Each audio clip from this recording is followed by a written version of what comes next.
Hello, hey there, spooky friends, and welcome to another episode of Storytime with the Scaryish Podcast. Woo! I'm Robin Grace, this is Adam Diaz. Hello. I almost said it the other way around, but we're here today to read you folks some of your homegrown horror that you've sent us. Adam, why don't you tell us what a homegrown horror is? Homegrown horror is a story that has been sent in by one of you lovely listeners or viewers. Sorry about that. One of you lovely listeners or viewers that is paranormal, supernatural, spiritual, coincidental, sometimes kooky, sometimes true crime, sometimes extraterrestrial in nature. Robin, if someone had a story like that, where could they send it to? You can send it directly to our email, storytime@scaryish.com, or you can go to our website. We have a contact us page. You just fill out that form there and it gets sent to us that way. And we have social media, obviously, so Twitter, Facebook, Instagram, all that fun stuff. And we've had people reach out to us through those avenues, so that would be great too. Indeed. However you feel most comfortable sending us your story, we would love to hear it. We have 4 homegrown horrors we're going to be reading to you tonight. I believe Robin is going to be going first, so I will hand over the mouse to you, and you can go ahead and take it over. All right. So this first one that I'm going to read is actually from one of our OG moderators, Glitch, and the subject's funny. It's like, read on pod or whatever. You're not my supervisor. Which I actually had read the title of the email while we were getting set up, and I was just laughing. It's a good title. All right, it goes. Hello, all. Hello. And literally everyone out there has to yell hello now. Even if you don't like the show, but you're somehow listening right now, you have to yell hello. It says, it's your spooky friend Glitch. Hello. Strap on. I have some odd stories for you. I'm always strapped. Wow. On. Wow. Okay, so my line of work for the past 10-ish years has been in the repossession industry. If you folks didn't know, that's like when you don't pay something, right? Someone comes to get your shit. Yeah, someone comes to take back your stuff. Someone is Glitch. I have seen my odd late night people and my what the fuck is happening situations. I will list a few here. If y'all want more, please let me know. I have tons. I bet people are just the weirdest freaking people, or they're stressed out. They're like their stuff's getting taken, so they're just freaking out. That would be me. Okay, so first story. I used to drive a spotter car. That's a car with a camera that scans plates and looks for repos. That's fucking terrifying. Super cool though. How is that technology allowed? Where it's like, yeah, just scan license plates and we'll take whatever we want. I mean, you're not going to take whatever you want. You take repos, but it's like they have that same stuff on like street lights. When you drive through, it takes a snapshot of your license plate to send you a ticket in the mail. So yeah, that's true. All right. So one night I was driving through an apartment complex and found a car. I called it in and was waiting for my driver. As I was sitting in a gas station parking lot, a random man knocked on my window. He asked, "Have you seen the signs?" What the fuck? I saw the sign. My head immediately went to Ghostbusters 1. Really? What's that? When the keymaster's walking around, he's like asking, like, "Are you the gatekeeper?" Oh. And then like he runs away from someone. He's like, "Look to the sky for the signs." I told him no, that I'm just waiting here on someone. He said, "No, I don't think you understand," and then started to ramble. I was watching the stream at this time and had mentioned this in the chat. I told him, "I'm sorry, I can't help you," and rolled up my window. This guy starts to roll on my car hood, screaming. At this point, I was like, okay, is he on something? I need to call someone. He then randomly stops, looks dead in my face, and tells me I know who you are, what you've done, and who you will be, and will pay for what you've done to my ancestors in our past. This man pulls out a knife, cuts himself, and starts to wipe blood on my car. That is pretty fucked up. Terrifying. At this point, I'm like, nope, I'm out. I drove away, called the cops. That was the last I saw of weird gas station guy. Good, because that's fucking crazy. The thing about gas stations for me is like you usually feel safe at a gas station, right? No. What? I literally never feel safe at a gas station. There's ever. Lights. Okay, I was taught that if you're going to get pulled over by a cop, right, and it's dark, you're in the middle of nowhere, pull into a gas station to get pulled over by this cop, because at least then it couldn't be like someone that's pretending to be a cop. If it is, then they'll probably, drive off because there's people at the gas station. You know what I mean? It's safer to be at a gas station than it is to just be pulled over in the middle of nowhere. That's in the instance of being pulled over. Anytime I stop at a gas station, it's not to be pulled over, it's to get gas. And I think I'm leaving my vehicle unattended. I also have to turn my back to the fact that someone could just crawl into my car if they wanted to. I always lock my car when I get out of it. I always lock my car when I get out. There's a lot of things that could go wrong at a gas station, so I don't have any sense of safety when I'm there. Right. I don't have any sense of safety, basically, when I'm around other human beings, so... I can see your point of view. Humans are awful, just saying. All right, story number 2. There's a gore warning on this one, so Jesus. that's a trigger warning. I'm terrified already. So, it goes... if you don't want to hear this gory story, I guess you can skip to Adam's next one after this. So it goes, I was driving one night on my normal route and found a car on the side of the road that went off on my camera. I call the car. Gross. Fuck you. I called in the car and we got it picked up. Me and my driver pull into the closest gas station to strap it down. I'm telling you, gas stations are where it's at. We both get out and talk. Really? Tell that to creepy gas station guy who cut himself. We both get out and talk as he's strapping the car down. As we're talking, we did notice an odd smell coming from the car. We both left and he took it back to the yard. Days later, like at least 3 days later, we came in to notice flies and maggots around the trunk area. We told the supervisor there's something odd with this vehicle around the trunk. The next night, he asks us, is there a key or anything with the car? We tell him we didn't open the unit. We just called it in and brought it back. He says, okay, let's pop the lock. Fuck. Warning, here is where it gets graphic. It's a bunch of graphic novels in the back. What? Who knew? That'd be great, though. If Watchmen. I found a car that had a... Oh, no, not that one, though. Okay, what graphic novels do you like? Manga! Whatever. Okay, so we open the door and the smell just hits us immediately. By door, I mean trunk. We saw nothing in the front and nothing in the back. So we proceed to push the trunk. Oh, wait, hold on. I take that back. It is the door. Fuck. I'm dumb. So okay. We open the door and the smell hits us immediately. We see nothing in the front seat, nothing in the back seat. You don't got to reread it so fast because, like, that's going to be the Fine, good take. Bitch. And Fuck. it's like you're fast forwarding through it. This happens all the time. All right.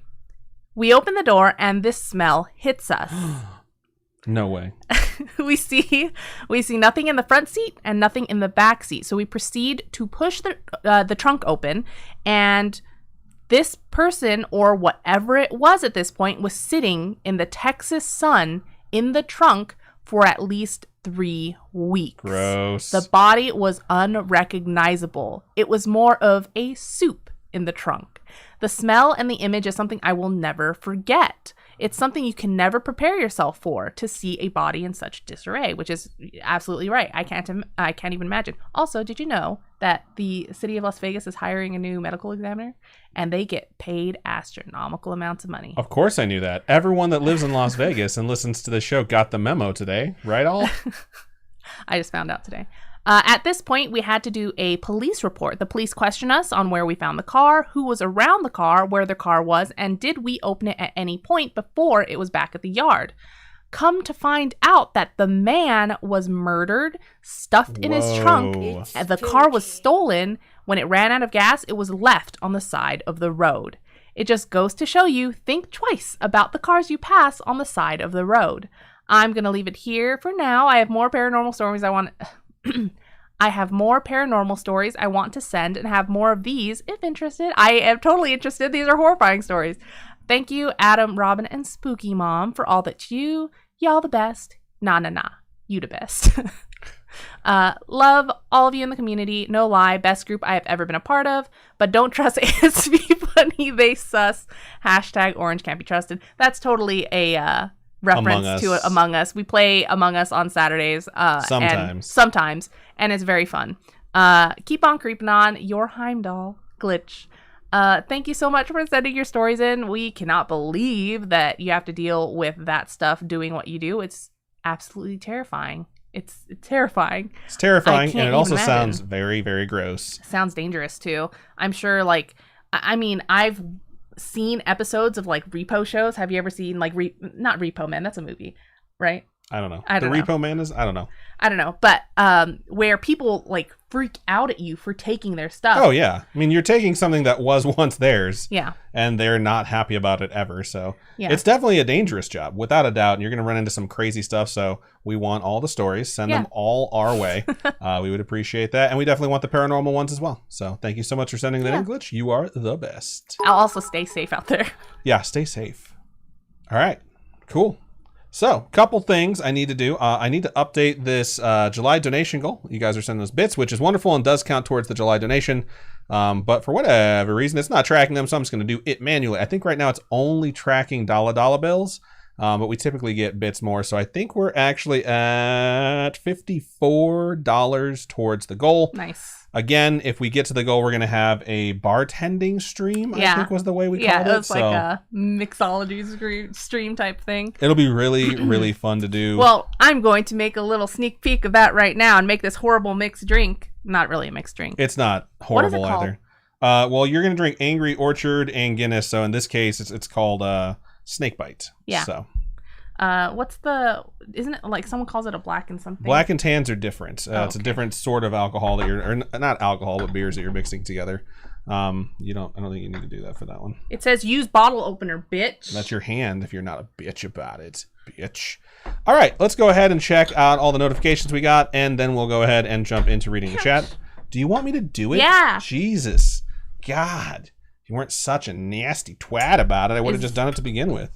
Is what? This one needs that too, right? Yeah, absolutely. That's a foreign beer. Foreign beers are never twist tops. Really? Yep. There you go. Little something I learned in college. All right, here we go.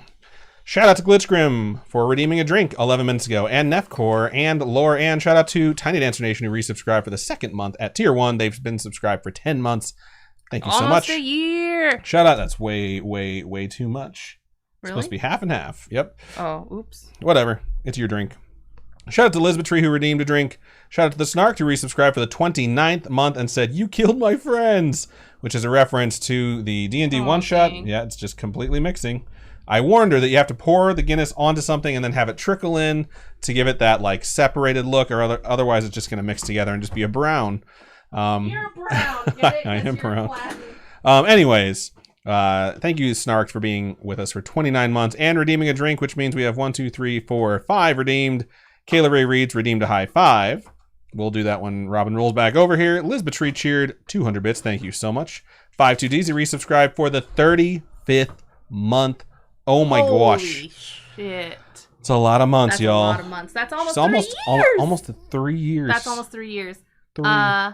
The German 3. Where's my- The other looks odd. Oh, damn it. It's downstairs. I wanted to show them the new design I'm working on. You're just talking to yourself at this point. There's no microphone in front of you. 52DZ on the message said, "Just got here. What memo?"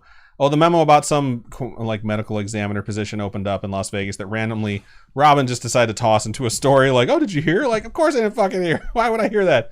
Shout out to Captain Fake Guy for donating 100 bits. Thank you so much. And shout out to IMB Trainer for redeeming the 6th and final drink of the night. You guys love to stack them all at the beginning. I don't care. Yep, that is exactly like what Coke. it looks like. It does look like Coke. That's what it'll look like in your tummy anyways. So gonna go ahead and put my bottle opener over there. I'm drinking, as per usual, Leinenkugel's Summer Shandy. Also, shout out to Captain Fake Eye for DMing the one shot. You know, you are probably one of the most articulate people I've ever met in my entire life, and I am very honored to know you. Indeed. It was very fun. And she tweeted about it today saying like, "Oh my God, it was so fun." And I read between the lines. It was, "Jesus Christ, Adam, when are you going to get this episode edited?"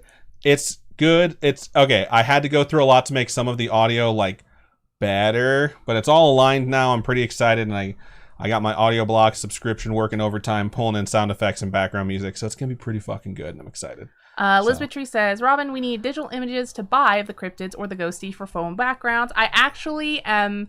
now that you bring it up, we'll try to make backgrounds available on Patreon. And I mean, it's only $1 to join Patreon. So I'll make these phone backgrounds and just post them in a post for all the cryptids that are available so far. And then you can just download them off Patreon because can. Cause can, brah. Cause can. All right, let me scroll to the tippy top of this. The first person here was I Am Beef Trainer at 5:29, so an hour and 1 minute early. That is nuts. Hey, Spooky Fam, checking in a bit early because we're making dinner now, and it should be done around the start of the live stream. Homemade egg rolls and more sweet and sour chicken. I don't know how to make any of those things. I don't know how to make egg rolls, but I used to be able to make sweet and sour chicken, so I'm pretty confident I could do it again, but... I know how to eat egg rolls. I don't really like egg rolls all that much. I think a lot of times they're just drenched in oil and they taste really fucking gross. Sometimes they're really good, though. One of my guilty pleasures is... Whispering to a microphone? Is the veggie spring rolls from Panda Express. Spring rolls and egg rolls are definitely very different. Or no, veggie egg rolls. They're veggie egg rolls, right? I never get them at Panda, so... Is it spring rolls? One of my favorite things to get out in LA is spring rolls at that Vietnamese place that I can never remember the name of. It's so fucking good. They're like... Jess is over there like, what is wrong with you? Right. They are some of the best things I've ever eaten in my life, and they're definitely the best spring rolls I've ever had, so... I want to say Brodard. It's Brodard, yeah. Is it Brodard? Okay. All right, Captain Fake Eye was also here pretty early and said hello. Glitch was here. Vivian is the first person over there in YouTube. Scrolling. Lore Ann is here. Fancy Iguana, Nefcore. I'm going to keep on scrolling. I have a pimple on the back of my neck. I believe it. Ouch. You're a pimply girl. I am a pimply girl. Look at this one. There's a lot of battling going on before the show, which was really fun to see. I just sit here and watch it sometimes. I'm like, oh shit, like how much time is left on the counter? Right. I finally was able to look at it and be like, oh, there's like 20 seconds left. That worked out perfect. 6 drinks. Fuck. I've taken one. Laura Ann said to Captain Fake, do we know when and where the D&D podcast recording will find its way to podcast land? It will be bonus content. I'll probably release them on a Sunday, I'm thinking. Like 4 Sundays in a row. And then I'll post it on Patreon. I'll probably drop all of it all at once. I'll send it over to Captain Fake Eye so she can release it on her show or shows how she sees fit. And if you folks do like D&D podcasts, please go listen to How the Quest Was Won, because they are, Captain Fake Eye is on it, and she's so... I swear, seriously, she's so articulate, it's crazy. Also, anyone who was a part of the one shot, when I'm done editing it, I'm just going to send it to you guys to listen to, so you can be like, oh, that's hilarious, and it's going to be a fun time. Captain Fake, I did have one thing. She's like, edit that out, Adam, and we vetoed that. As a group, we're like, no, that's staying in there, it's golden, and then we kept referring to it in character, so it very quickly became canon, and that will have to stay in there. So, anyways, I'm B. Trina says, since it was a lab experiment, I didn't waste money on meat if it didn't turn out. Because the egg rolls are vegan. Ah, gotcha. Scrolling. I'm What's in Her says, 2 bites into the General Tso's chicken. I already feel the heat. That's hilarious. Oh my God, I fucking love General Tso's chicken. It's one of my favorite things. Captain Fake Guy said, Adam has everything and is doing the editing. Indeed. I went to dinner, used the Team Heartburn, hashtag Team Heartburn, during the battles. I'm definitely a member of that team. Earlier when I was doing the intro and I had to stop for a second, it's because my breath just like left me and I was like, holy shit. And it's because I'm really fucking tired. Monday night was a really late record and it doesn't happen all the time. And then it was a longer edit than normal. Things got posted. I think I went to bed around 5. I had to be up at 8 for work. I took a nap and I was like, oh, I'll be all right. I took a nap for like an hour and a half at like 7:30, 8ish. Woke up and then I just sort of like read a little bit, told myself I was going to go to sleep early, and I couldn't fucking go to sleep until like 3 o'clock. I woke up every hour on the hour. It was so frustrating. So I'm definitely very tired right now. So I apologize if I do or say something stupid. Last night, I was working on my cheat sheet for my midterm that I had this morning. I did not go to bed until 5 a.m. I was awake when she came to bed. Yeah, I was just like, yep, can't fucking sleep. Don't know what's going on right now. Yeah, I was too tired to fall asleep. I didn't go to bed till 5 a.m. And then I had to wake up at 8. I set my alarm for 8:15. I snoozed that shit for 30 repeatedly, minutes. Every 5 fucking minutes. I was just like, oh, I gotta wake up. When I finally got to sleep and was like sleeping longer than an hour, Robin's like, I'm gonna have this alarm go off every 5 minutes, brah. Hope you enjoy it. Yeah, and so I'm tired too, but I have coffee. I've had a Cliff Bar. I've had some wings. All the things you need. Yep, gives you energy. energy. I also had wings. Now I have a beer. So lots of folks talking about food that all sounds delicious. Sweet and sour soup, I think someone said up there. I scrolled past it, I think. If you folks have not had Dragon Tiger Noodle Company yet, And you have the opportunity to. And you have the opportunity to. I would say try their wings because they are very delicious. So stinking good. You got to get them spicy. You can't get them mild. They're not too spicy. They're very flavorful. They're very flavorful. Very flavorful. But it's Jet Tila's restaurant, right? Jet Tila. If you know who Jet Tila is. He's a celebrity chef. And and they're so good. I just want to give them a shout out just because they fucked up something the other night and they totally made up for fucking. We didn't even realize they left 10 of our 30 wings. We had people over like, let's get 30 wings. They sent us 20 and all the other stuff. We didn't even realize they left them out. They called us to tell us like, hey, we fucked up. If you guys want to come down right now, we'll give you 30 new wings or 10 wings and a gift card for the entire cost of the order. And we're like, well, we're in the middle of eating. We're watching a movie. We'll come afterwards. We went down and we're like, everyone's gone. We're already done eating. So they gave us like $5 more than like what our meal cost. So that's what paid for our meal today. Shit. They went above and beyond. It was wonderful service. We order from them all the fucking time, which is why I really think they called us. They're like, oh yeah, we know these fucking people. They order wings all the time. So, I know. How many times have they had to write my name on a bag, right? Right. So shout out to Vivian, or not shout out to Vivian. Vivian over there in YouTube says, today I was tricked into a 2-hour shopping spree. That sounds like a pretty fun way to be tricked. A lot of times I'm tricked into stupid stuff like, hey, do you want to go one place? And we get in the car, we go one place, and it's like, also we're going to go to 7 or 8 other places. I just stole your day away. And I guess that is kind of very similar to a 2-hour shopping spree, come to think of it.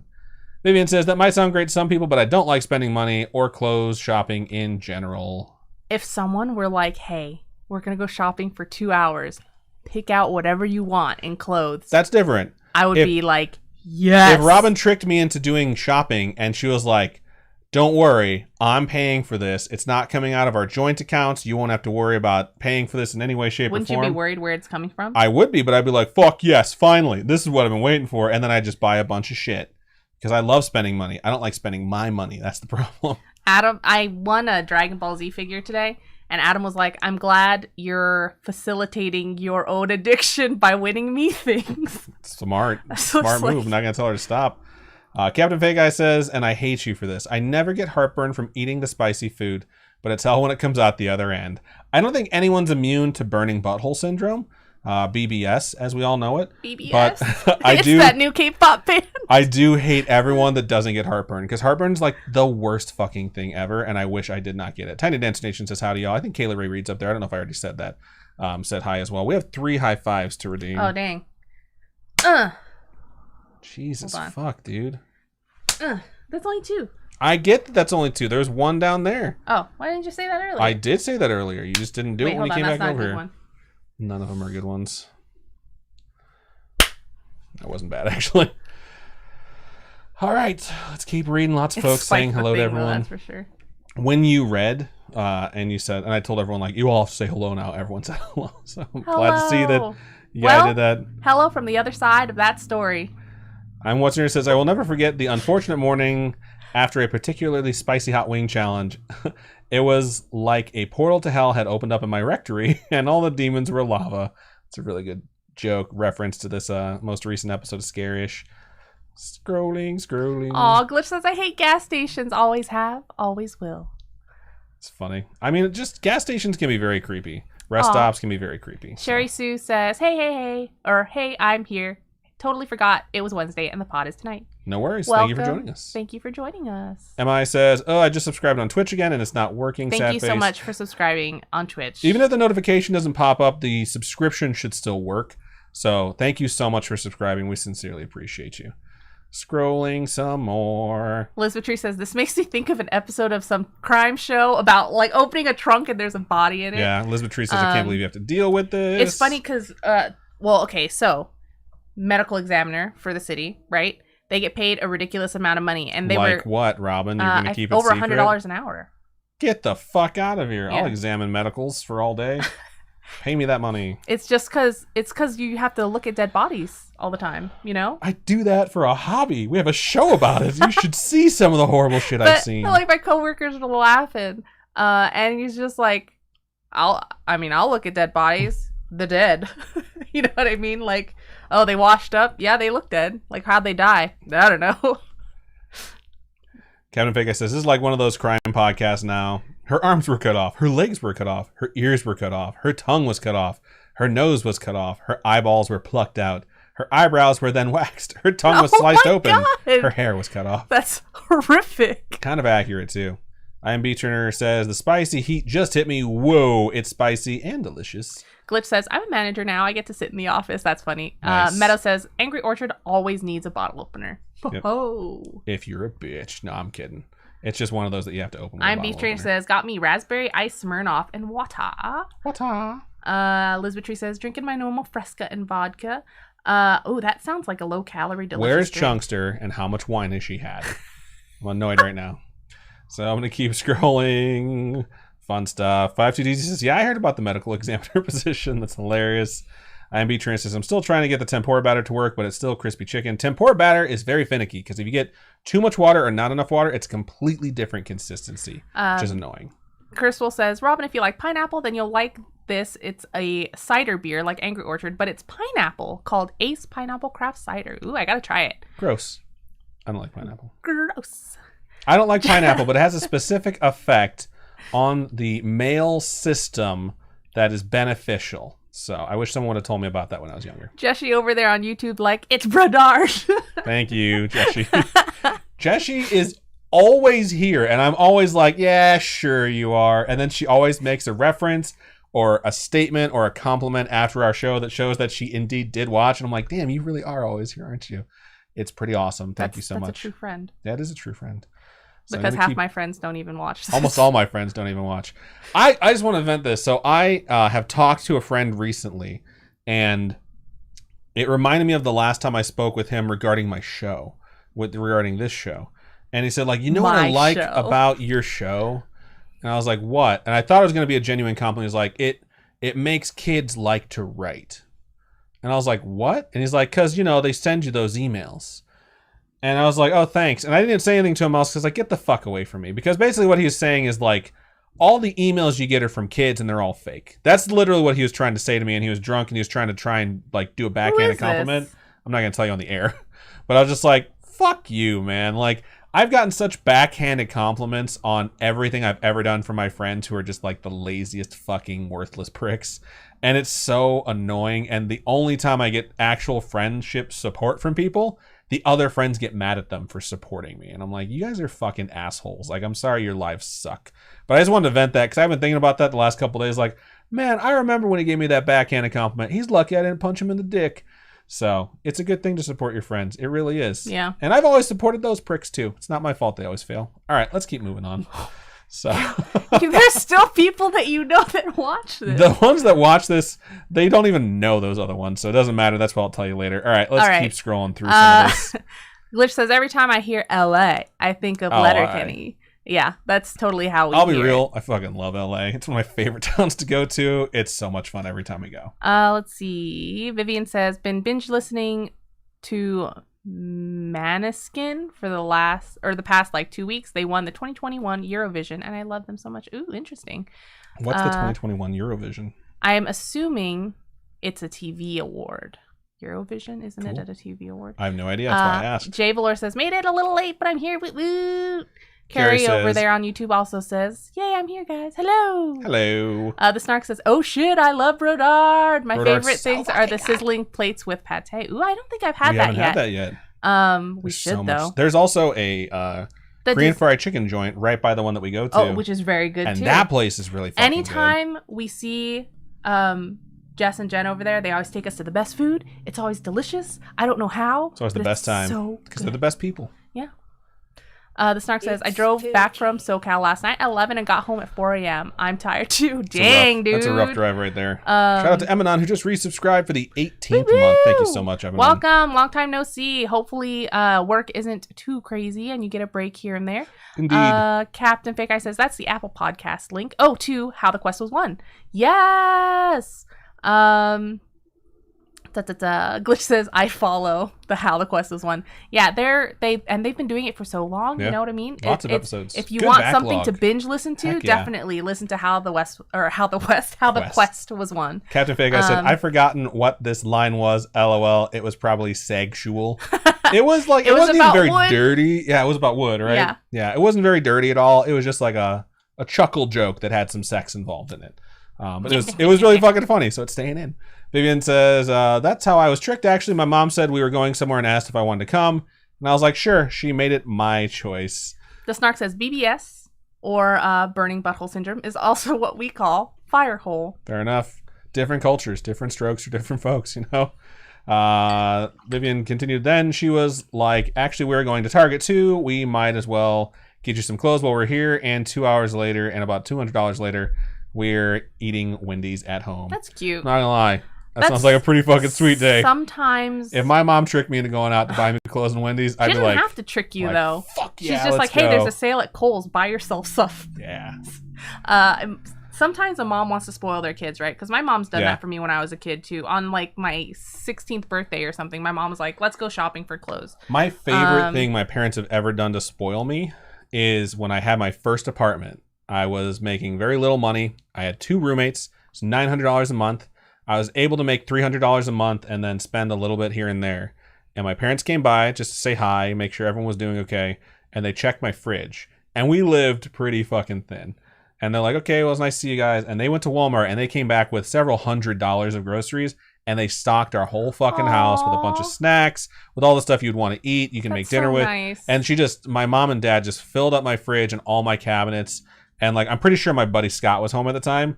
And he was like, what's happening right now? I'm like, I don't know, but I love it. It was the best thing ever. Lizzie B over on Facebook says, well, hello, beautiful people. Hello. Let's see. Vivian says, it was my mom's money we were spending, but usually we are pretty strapped for cash, so she spends money on me. I always feel guilty for some reason. There's nothing wrong with understanding, like, sometimes when your parents are strapped for cash, it's like you don't want them to spend money on you. I feel like that with my dad now. I don't let him pay for literally anything because he's retired. And I'm like, save your fucking money, dude. Thank you so much, Lady M, for resubscribing. For the 13th month with a message of, woo! Lisbeth Tree says, Eurovision is a music thing. Oh, cool. Yeah, cool.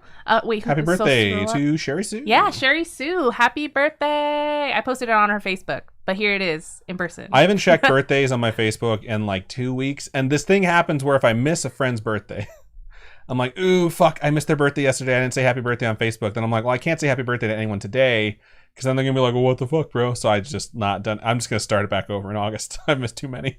So, all right. Going to keep scrolling. Bob says, I think Eurovision, think American Idol, but countries send contestants and stuff like that. And it's way bigger and more important than American Idol. Dawn Liquor over there in YouTube says, hi guys, we're reading one of your stories. In fact, we're reading it next. So, all right. Thank you for joining us. The Snark says, y'all done Bonchon, right? And that is the, it's that KFC place, the Korean fried chicken place. That's Bonchon, right? Yes. Pretty sure. So yes, we have done that. So fucking good. Seriously. Holy shit. They take us to the best food. It's incredible. There are places like where I grew up where people don't really eat cuisines from outside of where they live. Especially if they're like townies and they never left. So trying to tell them about like other places aside from maybe Chinese food. Chinese food, especially in America, American Chinese food is really popular with like everyone. But before I left, I probably wouldn't have been able to tell you what the hell kind of cuisine Koreans had. Now, I know there's certain things that they do that are very Americanized, and they do them so well. One of it is fried chicken, and the other one is fucking corn dogs. And if you've never had a Korean corn dog before, it'll blow your goddamn mind. They're so good. So I just got to put that out there. Like I was telling my friends, like it was one of my friends in my D&D group. Kinda, yeah. My friend in my D&D group was like, "What?" Because me and our DM, we were talking about Korean corn dogs. He's like, "What's the difference?" And we showed him, and he sent like 2 or 3 pictures. Like these things look incredible. They are incredible. They're so fucking good. I just love putting sugar all over them. So freaking good. There's a bunch of different types too. Okay, let's finish up these messages, and then we can move on to the next one. Yeah. Emanon says, I'm kind of off tomorrow. I have a really short day tomorrow, and Friday I'm going up to Rochester, New York, and then I have the weekend off Monday, just up to State College. Easy day Tuesday, gonna be a long day over to Philly. Wow, you're just driving all over. That is crazy. Then Wednesday, Thursday, Friday, Saturday is Soggy Bottom. Can't wait. I hear that's something you're not supposed to do if you're doing baked goods. So I hope it's something that's like a river float. I think river float would make sense for Soggy Bottom. MI says, haha, I'm behind on YouTube because I paused on here and tried to get Twitch to work. No worries. Brian says, I loved my one shot with Captain Fake Eye. I got to spike the punch at a fancy ball. Wow. That's hilarious. Lizzie B says, totally random story, but I just watched A Quiet Place 2. Gotta watch this. I really want to see that Yes, movie. our friends want to watch it, but I don't think we're going to be able to watch it with them until next weekend. Correct. So, no spoilers. We got to watch it later. No spoilers at all. All right. Elizabeth True says, man, I wish I had good parents when I was growing up. LOL. Yeah. Everyone deserves good parents. I feel bad for anyone who didn't have good parents. Glitch said, I am also a chaotic-ish player. I am scared of people that don't get my humor. LOL, but I love Scaryish fam. Doze. I believe Scaryish fam does. Yeah, they should. Sherry Sue said, thank you guys. I saw your message, Robin. I celebrate so much over the last few days. Aw, nice. And Emanon says, now a little recap here. Soggy Bottom is an off-road rally kind of thing that we put on for people to come out and test BMW's adventure bikes and just play in the mud. That sounds fun. I thought it was river float because your butt is the only thing that's typically in the river except maybe your hands and your feet. That's why Soggy you get Bottom a Soggy is like Bottom? the perfect name for fucking river float. I'm going to have to do my own river float now, so that's all there is to it. You're going to go sit in the bathtub? That's not a river, Robin. Oh. Jesus Christ. I'm going to find a river like the Colorado, which is only like 2.5 hours away. Ugh, too long. They shut down a bunch of the river floats down there because people are leave disgusting their assholes. trash. And they basically They just leave leave like all a their festival's floats. worth of shit either in the river or where they disembark. All their like beer bottles, beer cans, drink shit, all their floats, If you litter, all their chairs, they just leave that stuff if you there. litter, you're Come trash. Okay.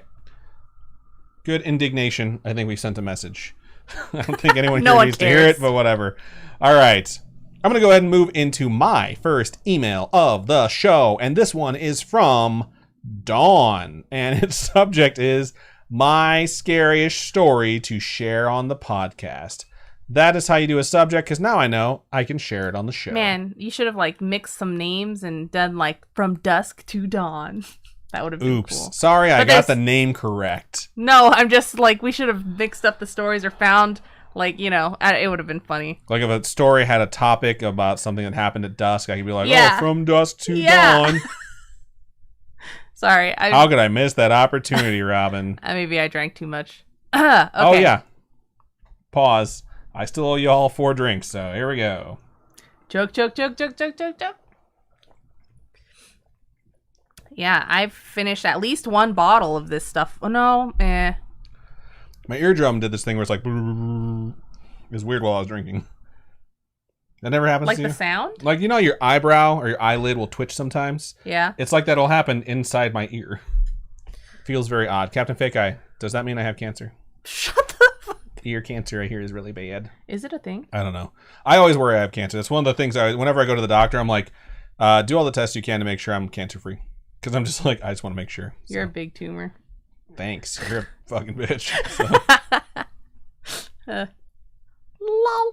I'm not a tumor. All right, let's do this thing. Wait, what movie is that from? Really?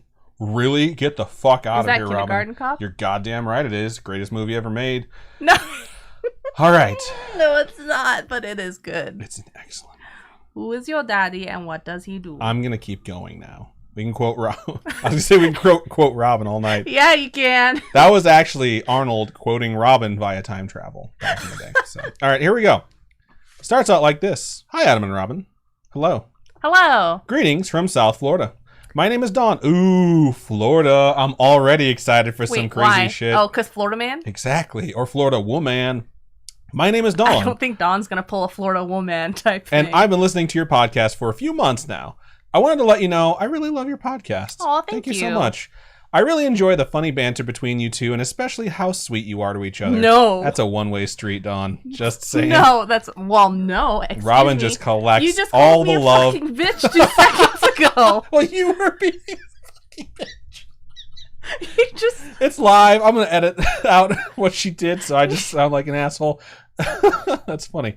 I wanted to send in a couple of my spooky stories that have happened at my office for you to share on your podcast. Thank you so much. Our office building used to be an old bank that was built in the 70s. Shout out to anyone who was born in the 70s, because you are officially old according to this email. And was converted to an office building. I guess the building isn't considered very old, but it is super creepy when you are there alone. One of my parents is like born in the 50s. Both of my parents are born in the 50s. Oh my God. I was born in the 80s. I missed the 70s by 6 years. My coworkers were talking about the 80s today at work, And they're like, what are you, 89? I'm like, yeah. And he's like, you weren't in the 80s. We're talking about the 80s. And I'm like, I make fun of Adam for being in the 80s. The 80s fucking rocked. I don't care what anyone says. So both of the Ghostbusters movies were in the 80s. That's all you need to know. Fuck. Yes, they were. Oh, shit. Look at my head going back and forth. Marking it. Stop distracting me, dude. Blame the liquor or the booze. I'm just hyped up because I'm like at the end of my rope. Like, I'm on E, the gas light is on, I'm under the fucking slash, and I'm just like, you don't know how the car's still moving, but it is. So I'm gonna try. That's happened to us. We got to Costco at the gas pump, like right at it was like at the you know how the cars tell you how many miles you have left. Push the car. It was at 0 for so long. We're like, oh, we gotta pull up to the gas pump. All right, it was terrifying. I'm gonna keep going now. Okay. One of the original owners of the business was named Larry. He loved the building and the people working there, and everyone working there loved him. He was in charge of maintaining the building. I was told he loved playing pranks on the people he worked with. He died about 6 years ago, just before I started working there. Many of my coworkers have said they feel creeped out and have had creepy things happen to them while they were working alone in the office. Oh my Excuse me. Blame the Leinenkugels. Go ahead, say your thought. If there were a ghost, right? You felt a ghost. Would you still be creeped out even if you knew it was a good ghost? I would be creeped out a little bit. I'd also be like, thank God there is an afterlife. I don't have to doubt this anymore. So I'd be more excited and be like, oh, Larry, what's up, dog? I don't know about like having known there is an afterlife because if you find a ghost, there's an afterlife. But if you've watched Rick and Morty, you remember that one episode? I fucking hate you. Remember that one episode where that alien comes and says like, you need to kill me so that I can have... Yeah, I do. Yeah, and then the afterlife is real. Incredibly painful. No, because he died the wrong way. He went to his hell, yeah, which was incredibly painful. Jesus, Robin, read a book. So I think if you... Okay, I'm going to start a retroactive thing. For anyone who's caught up on the show, if you start the show over, okay, it's going to be a drinking game from now on. And anytime you hear the phrase, it's like that one episode... or a reference to a show or a movie, you have to drink. And by the time you'll get caught up again, you'll be in AA. You have to drink twice if it's a Buffy reference. If it's a Doctor Who reference, you have to take 10 drinks. So some episodes you might not even survive. All right, I'm going to keep going now. So people thought things were creepy. When they're in the office alone, I will know it says when they're alone. When I've been in the office alone, I've heard the typing of keys and the sound of someone moving around in the cubicle next to me. It sounds so clearly like there is someone else in the cubicle that I've gotten up to check if there is indeed someone over there, and of course, there is no one there. I also constantly see things out of the corner of my eye moving past my cubicle, almost like a flash, as if someone is walking past my cubicle to the empty desk where I hear the phantom noises. One day, I was talking to another coworker, telling them about the weird things that have happened, and they told me that I am sitting in the same cubicle Larry used to sit in. No! When she said that, I jumped out of my seat in terror and ran out of that cubicle so fast. Change cubes. It's one thing to be in a cubicle where someone else used to sit. It's a different thing to be in a cubicle where someone died. You know, I don't think they would haunt the cubicle. They might like have an imprint that you'll see, but I don't think it's going to be like, I hate this cubicle because I died here style. But you hear the sounds because it's just Larry echoing through time. There you go. All right. Jumped out of the cubicle. I was really creeped out and didn't want to go back and sit there.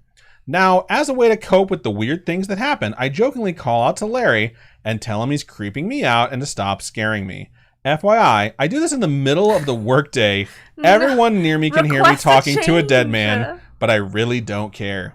Now, I have no real way of knowing that it is Larry making all these things happen at my desk, but I never feel like the presence is bad or malicious, only that it is trying to play little tricks on us. I like to think that it is Larry still in the office with the people he loved so much. That's cute. My coworker also told me that one day she came into work on a Saturday, and she was the only person there. She said she walked over to a desk to use the hole punch, and then pushed the chair back in and walked back to her cubicle. She said she got up to go to the copy machine and noticed that the chair she had so carefully pushed back in had been pulled out. She noped the fuck out of there and will not be going back on the weekends alone anymore. How do you feel about people going into your cube to borrow something from you? I mean, if you're not there. If they know they're allowed to take that stuff, that's fine. But if it's someone I've never met, stay the fuck out of my personal space or I'll kill you. Like, that's how I feel. Okay. I had someone that I knew, but has never asked me to go into my shit before, move all my contents of my desk out. I was the supervisor, and I would come in at noon. I was the night shift supervisor, so I'd work noon to 9.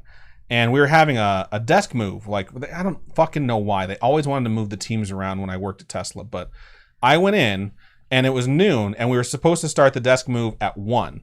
And so I got in there, and they're like, oh, we just decided to do it at 10 o'clock because so-and-so got restless. Like, one of the bosses got restless. And I was like, okay, well, most of my team shows up at noon. Where's our stuff? They took everything out of our desks, threw them into boxes, and stacked them in a corner. And I was just like, okay, cool. And I went and I got my desk, or my box, and it was just like completely destroyed. Like, all my papers were crumpled because they literally threw everything in there. And I was like, hey, who packed my box?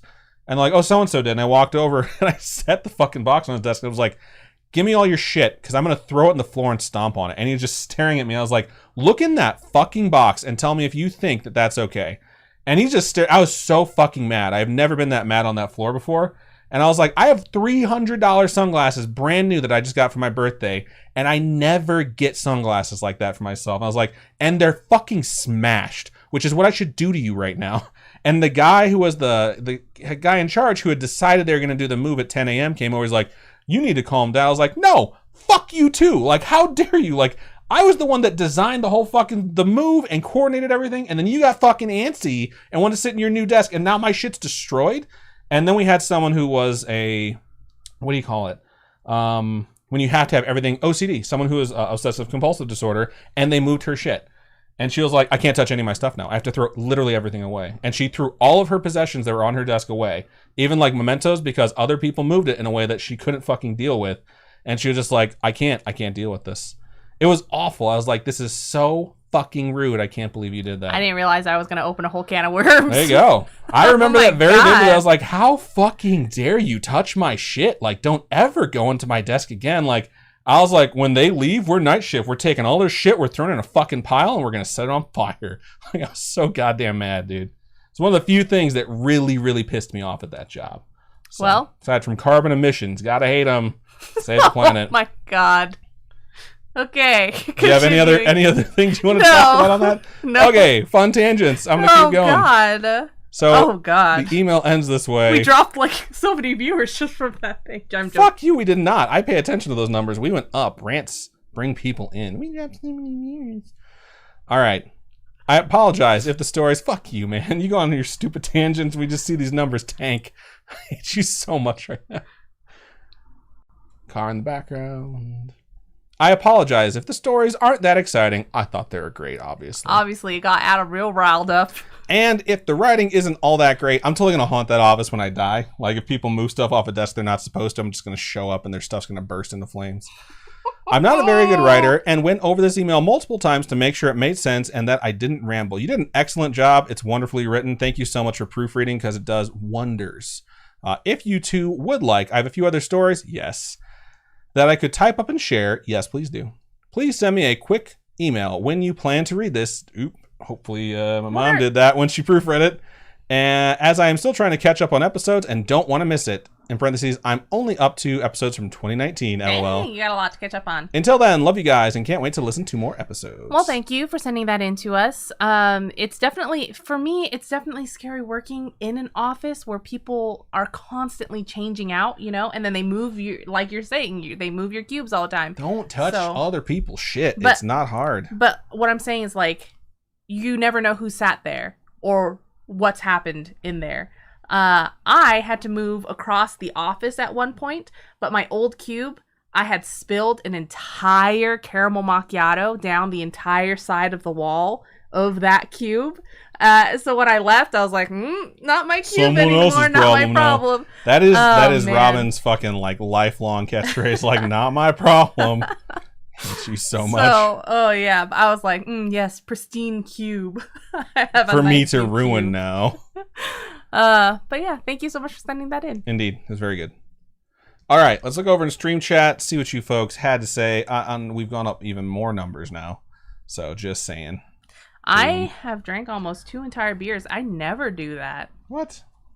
Still beer in that one. There's no beer in that one. Yeah, I'd say you have at least drank 1.25 beers. Yeah. Captain Vega says, Adam, you don't have cancer. Cool. Thank you so much. Maybe you should check some of his lumps. I actually feel kind of better. I have weird lumps on my body. I grow these stupid nodules. My mom does too. They're called tits. They're not cancerous. What the fuck, dude? You're such an asshole. Dawn Liquor said, "Gosh, so nervous now. LOL. Don't even fucking look at me right now." Lizard Tree says, "I saw someone throw a candy wrapper on the ground at the gas station the other day, and I just stared at them and said, 'Really?' And they picked it up. Good. People are fucking disgusting. Like, it's so not hard to find a goddamn trash can. That is easy. You know what else is easy? Take your cart back when you're at the grocery store. Yeah. Don't just dump it into a fucking parking spot that someone else is going to want to park in. And then the kids that are making minimum wage have to go fetch your stupid cart because you're a dumb asshole. Like, it's just not right. I hate when people throw stuff out their car window when they're driving. It's so annoying. Just have a trash bag in your car like any other goddamn person. Seriously. Like, I think I have 2 trash bags in the car right now. Just throw, like, old cups. I mean, if you're in the car, you have 3. It's for the tit joke. What were you saying about cups? That's fair. Hold on, I'm burping now because I drank so much of this stuff. No, yeah, we have like these hooks on the back or that fit on the headrest things that you can hook a bag onto, and you just chuck your trash in there. Like, come on. Easy peasy. No need to litter, people. This world, we live in it. It's very finite. Don't shit where you eat. It's not hard. Lizzie B over there on Facebook says, "Hey guys, I forgot to get my sticker from the week prior. Can I get the link again?" If you go to exclamation Twitch, point merch. Type in exclamation point merch. There you go. Or Glitch might be able to send you it. Oh, you're on Facebook. We'll figure it out. Facebook, scary. Oh no, is it on Scaryish.com? Can you click to a link there through there? I don't know. I didn't set it up. She didn't set up literally anything here. So if you go over to Twitch and type in exclamation point merch, it'll bring up that link. And I'm sure someone's going to type it here in a second, and I will let you know what it is. So let me go ahead and read some more of these things. Glitch says 87 had the best cartoons. Fight me. I don't remember. I wasn't born yet. I can't tell you exactly when 87 was. I'm guessing you're saying you were born in 87. Nefcor says the 80s do rock, especially 1984. Noise.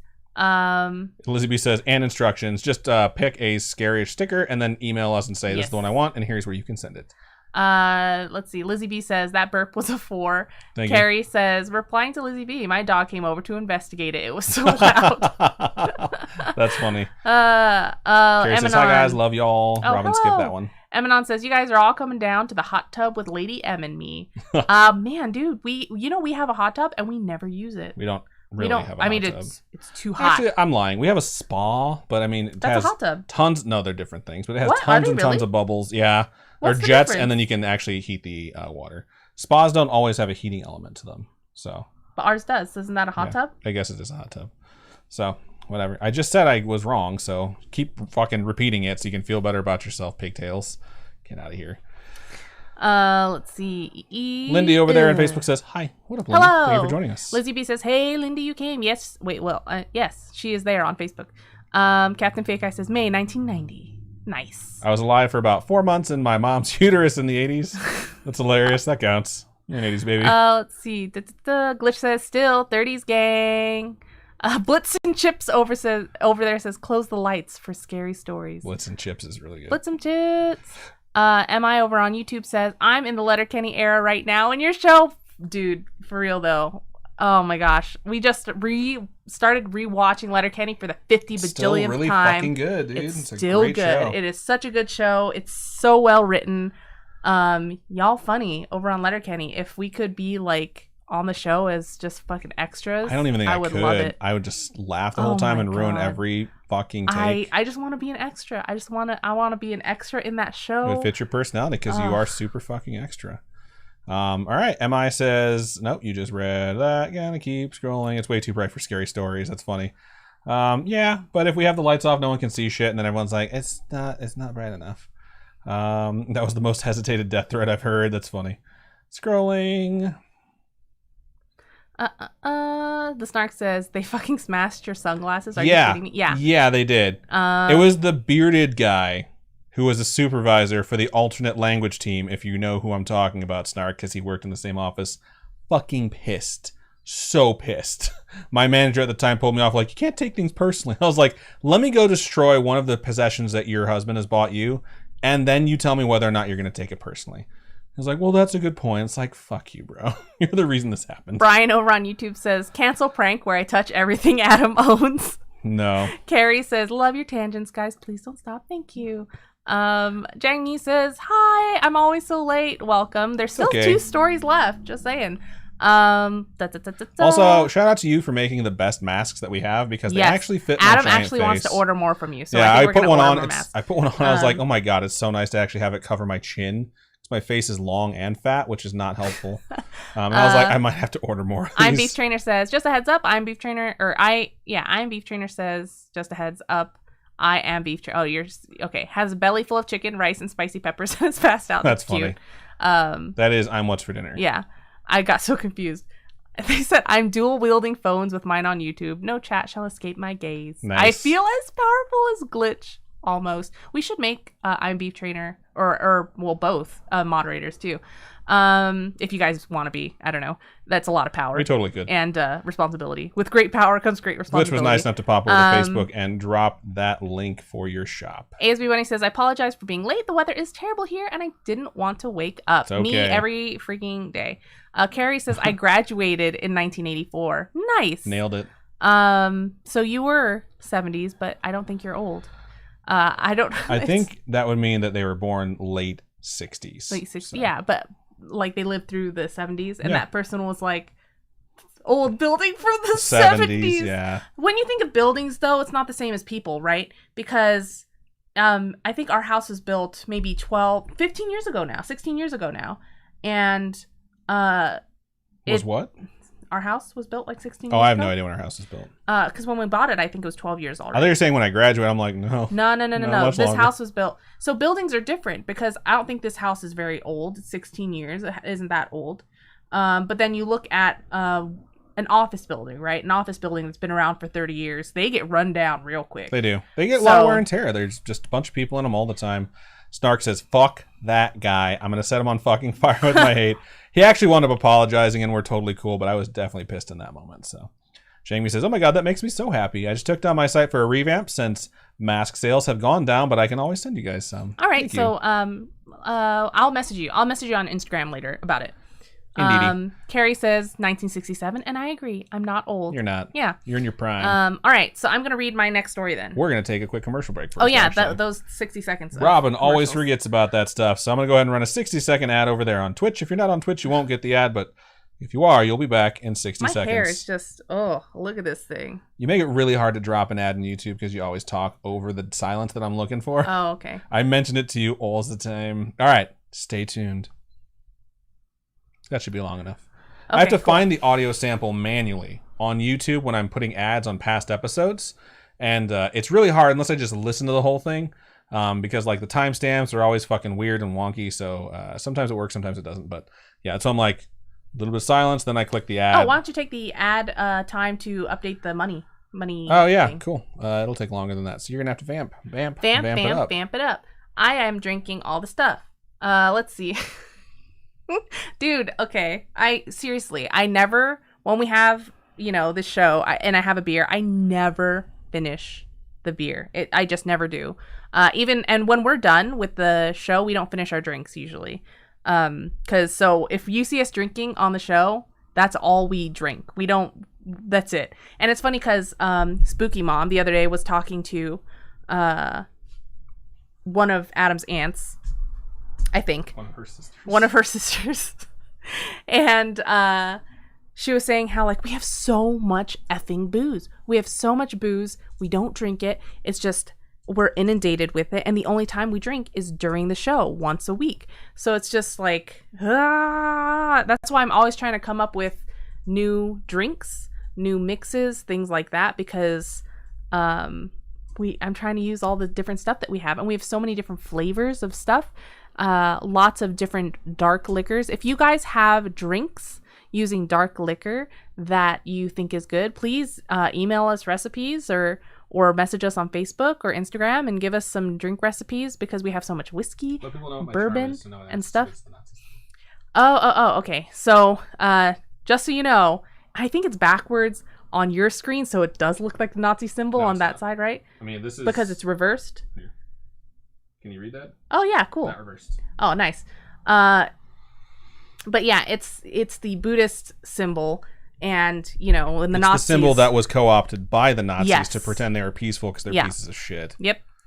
But it's on my charm that's protection from evil. I was going to say good Because and evil we were it's a doing this spell show, from and D&D. Adam, when we were in Japan, Adam's like, we're doing this show.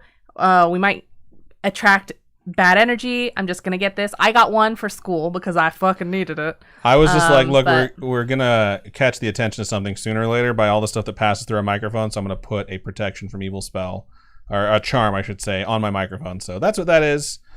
Just wanted to let you wonderful, beautiful, amazing people know. Chunkster says, I'm late to the party, but here I am. Get that wine going, Chunkster. yeah, I it's asked where funny. you were and why Yeah. you weren't drinking At wine. the beginning of the episode, Adam's like, where's Chunkster and how much wine has she drank? So ridiculous.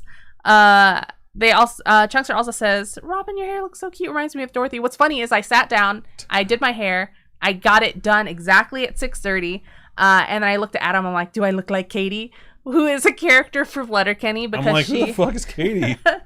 because she braids her hair like this and like wears a bikini and goes. Katie's attractive, but sunbathing. she's very, very skinny, She is and it's very just skinny. not my type. So. Let's see. Enzo Matrix says following from Google Play, not Spotify. Nice. I actually use Google Podcasts. I don't even use Google Play to I used listen to use my Google podcast. Podcasts a lot. But I really enjoy Google Podcasts. The only problem is that once you exit the app and go back in and you play it from your car, it doesn't go through the playlist. The thing I like about Spotify is that it saves your progress within the episode, regardless of what device you're playing it on, and that was very impressive to me when I first started listening. Lizzie B. Lizzie B over there on Facebook says, when people say 41 years ago, I go straight to the 40s, but then I realized 41 years ago was 1980. I was born in 1980. That's hilarious. You know, when anyone ever says, like, back in 2000, I'm like, man, that was like 7, 8, 10 years ago. What is it? Oh, fuck, it's 21 years ago. It's over 2 decades. Brian says, I certainly accept, but IMB trainer may abuse her powers. JK, she would be honored. We will definitely work that out. Jamie says, I heavily believe in those charms from Japan. I have my grandparents send me one every year for my car, so I gain 100 plus 100 defense against the crazies. That's smart. That's a smart idea. Oh, man. Also, what? Do you have grandparents in Japan? Jelly! I wish I had relatives that lived in Japan so they could send me stuff. I feel bad, like, asking my friends that live out there, like, can you do this for me?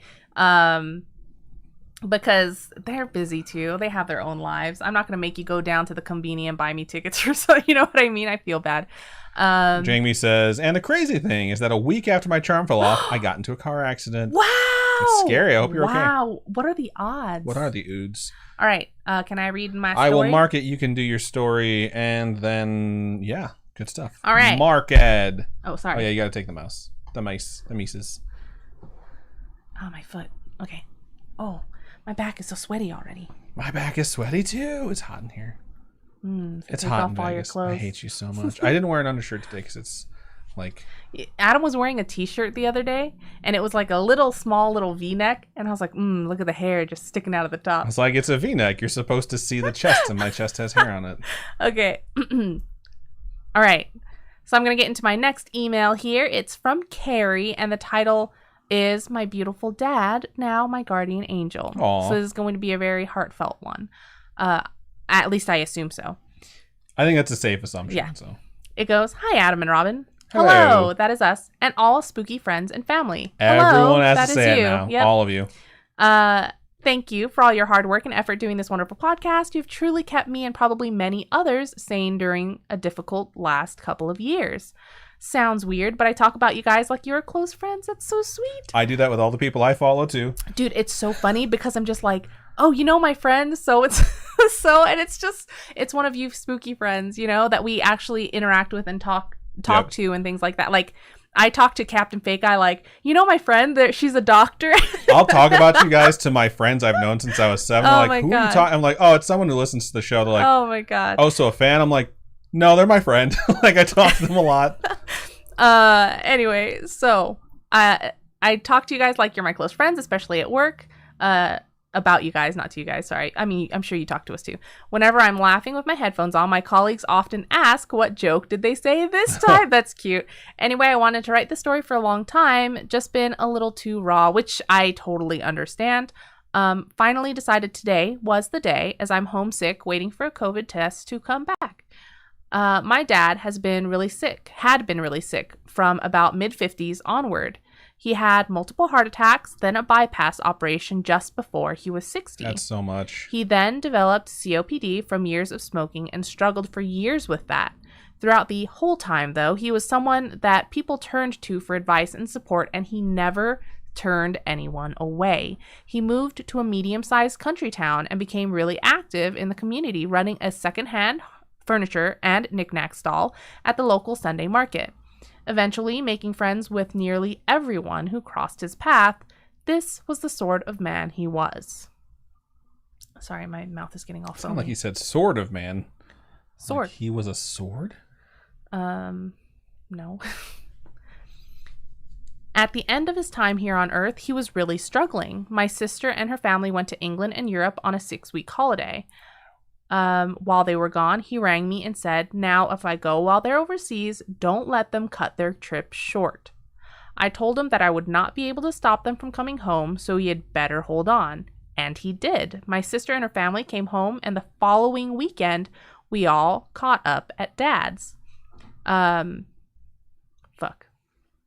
It's because it's like an enter here. Yeah, I know.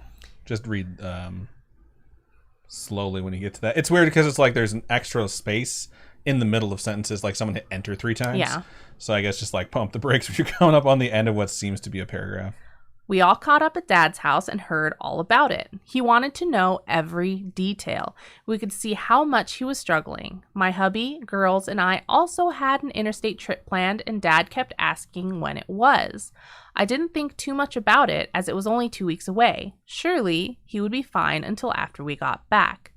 Unfortunately, that was not the case. Dad passed away the following Wednesday. He was 74. I believe he timed it so that the funeral and everything would be finalized and we could still go on our trip anyway. I wanted to believe that my dad was still with us. It was the next day and I got in my car to go to the store. My car's radio had not worked for probably a couple years, so I said, Dad, if you're still with me, please make the radio work. I turned the knob and the radio came on. It stayed on for about 2 minutes, but was enough of a sign to comfort me. He had already planned his funeral and made most of the arrangements, so all that was left really was to write the eulogies, which really felt like they were being dictated by my dad. They came so easily to me. The funeral was a beautiful one, and I was happy that everything had gone well while still being very sad. Unfortunately, one of my dad's friends said she spoke to a clairvoyant and said that the clairvoyant had said that my dad was in heaven and really wouldn't be watching over us, as is my belief. This was really upsetting. The clairvoyant doesn't know what they're talking about, so just saying. After our trip was over, I was on my way to work and asked Dad to please make the radio work again, and he had as he had the first time. I turned the knob, nothing. I think that's probably like your sadness of having heard like, well, he's not going to watch over you. You know what I mean? That's such a horrible thing to say. Who says that? It's like, let me impose my beliefs on you while also telling you like I'm clairvoyant, so I know. Right? It's so shitty. I kept driving and turned my portable Bluetooth speaker back on to listen to a Spotify list I was listening to. It started playing where I had last stopped it for about 15 seconds. Then the music changed from a middle point of one song to a completely different song, not on the playlist that had been playing, but to one of my dad's favorite songs that we played at the funeral. This made me cry so much I had to pull over, but I knew Dad was still with me. Over the last 18 months, I've had to sell his house, his belongings, and settle his estate. He's given me signs all the way through the process, the biggest being that settlement date for the sale of the house was on my twin brother and sister's 50th birthday. That is nuts. Like, what are the odds, you know? The day of settlement, I asked out loud, I hope everything I did was okay as I was walking to the car from the store. As I hopped into the car, I had the strong sense that I should check my radio. I turned it on and it worked. It has continued to work ever since, which is now 3 months. That is awesome. I know that Dad will continue to watch over his family while still enjoying his time with departed family members in heaven. Thanks, guys. I know that was long, Carrie. That was as long as you needed it to be, and it wasn't very long at all to read it. So. And I think when you're trying to explain your feelings and things like that after something so hard, especially talking about something that affected you so much, there's no amount of words that could really cover how you feel or what you experience or anything like that. And I think it's really important to I don't know, put those words out sometimes, like write them out, and how you feel, because then you have something that you can, it's like putting your feelings on paper, you know, kind of makes those feelings real and validated a little bit. It also like kind of relieves the tension of keeping them bottled up, even if you're not saying them to someone, like just seeing it in front of you rather than internalizing it is definitely a palpable feeling. Like I've done that before in the past too.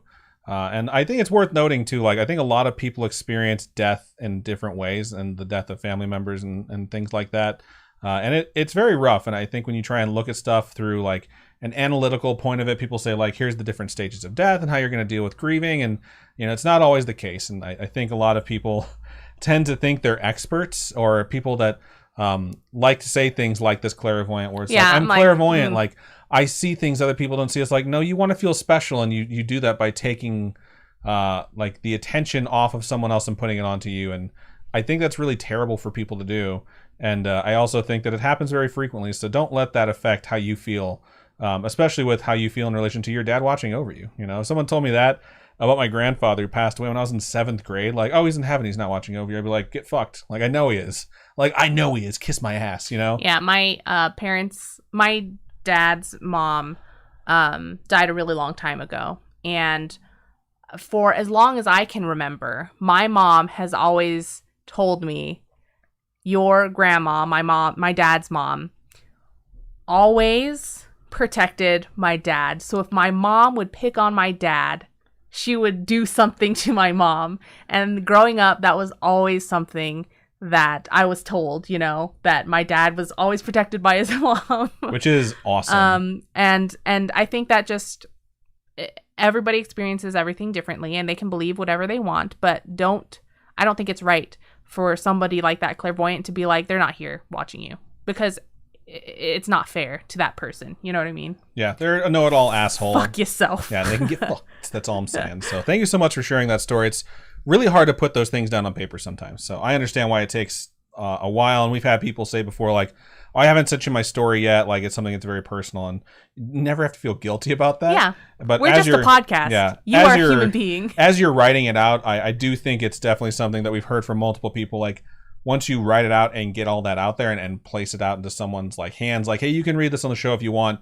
It's like a completely different feeling. And I won't say it's a weight lifted off your shoulders, but it definitely has like, I got to tell someone this. Yeah. And especially since it will help someone. It really will. And it's crazy to me that we have a show. A lot of people have emailed us and said, like, you know, hearing people's stories about their family members and their experiences has really helped me get through a hard time where I've had a death in the family, or I've dealt with death in some way. I know it's weird to think, because it's like we're a silly show where we banter back and forth and say horrible things to one another. But the people who support us and send in these emails, I think that's why the community is so special, is because you guys really do help each other through such rough times. And it's been a really rough time for a lot of people for the last couple years. We get emailed all the time like, oh, you guys help us, but really you guys help each other. It's like, how am I helping you by calling her a bitch? Like, I'm not helping anyone right now. And so I just think we've built a really great community, and you guys are absolutely amazing, and we're so thankful that you have the heart to share these experiences with the rest of the spooky family, because it's just so nice to hear and see and share. Yeah, absolutely. So thank you one more time for sending that in. We sincerely appreciate it. All right, let's look over in Stream Chat, see what you folks had to say. I am done with my beer. My lips are so dry. What did I miss? You only missed the first 2 stories, so I think you were here just in time for the 3rd one. Carrie is also here, says, oh my God, which is hilarious. It's so funny that I don't think we messaged any of these folks to let them know that we're going to be reading the story tonight. Here. But they happened to pop in. So Carrie, since you're watching live, thank you so much for sharing that. And fuck Jamie that clairvoyant. says, no. My grandparents just go to Japan every year. Well, that's nice. So your grandparents are fucking awesome. That's pretty awesome. Lizzie says, LOL, I am forever... What? I need lip balm. My lips are really dry. LOL, I am forever telling people to listen to this podcast and live shows. LMAO, I am like an unofficial groupie, I guess. Wow. Thank you so much. It's very nice of you to support us like that. But we don't bang. Yes, this is true. Brian said, that was a good story. Carrie said, you guys are the best. Jamie says, that wasn't long at all. Brian says, thank you for sharing. Imbutrina says, I have a story of a psychic who was the real thing. I'll have to get my facts straight with my mom before I send it in, since she was the one who actually talked with her. Carrie says, it was certainly helpful talking about it, so thank you again. Bunny says, when I went to my grandfather's funeral, the priest told us all that he wouldn't recognize my Nana in heaven. It was a horrible thing to say, as we all took solace in the fact that they were united. See, it's like, fuck you. You know jack shit about the afterlife. Don't tell anyone what's going to happen. It's like, it's just the worst possible thing to do. Brian says, dirty joke of the week, which is a really odd transition, but hey, so we'll take a deep breath. We were talking about some serious stuff there for a little while. We have this segment every week called Dirty Joke of the Week, which comes from Brian over there in YouTube. He is I'm What's for Dinner in Twitch. And we'll go ahead and shift into that right now since it is a weird transition, but I'm just stating out loud, we're about to do it. Okay. So Brian says, dirty joke of the week. What do you call a man who cries while he pleasures himself? A tearjerker. That's cute. And gross. But yeah. Lizzie says, Lindy says 1983. So lots of us are 80s babies. That's pretty cool. Chunkster says, I've never been to a funeral for a relative as an adult. I recently went to one for a friend's grandmother. It helps me a lot when y'all talk about it because I don't know how to be or act at a funeral. I'm so awkward. There's no right way to do it. Because I've only had one funeral for a family member for me my entire life.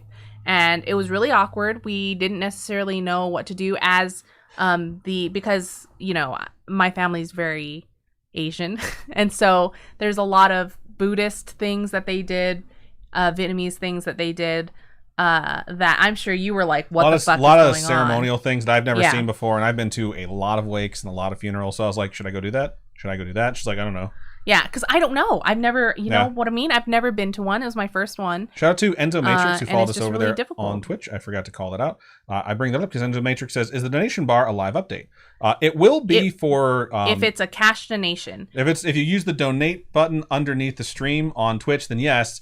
If you send in bits, for whatever reason, the stupid thing lets you pick either money or bits.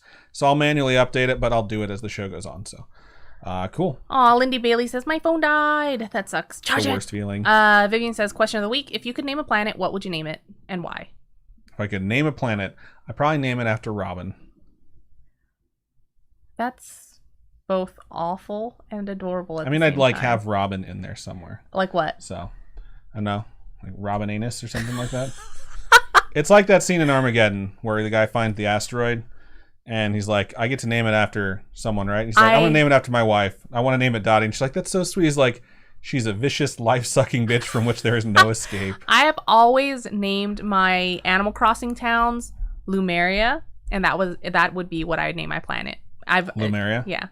I would name mine Lame Maria because hers was lame. You fuck?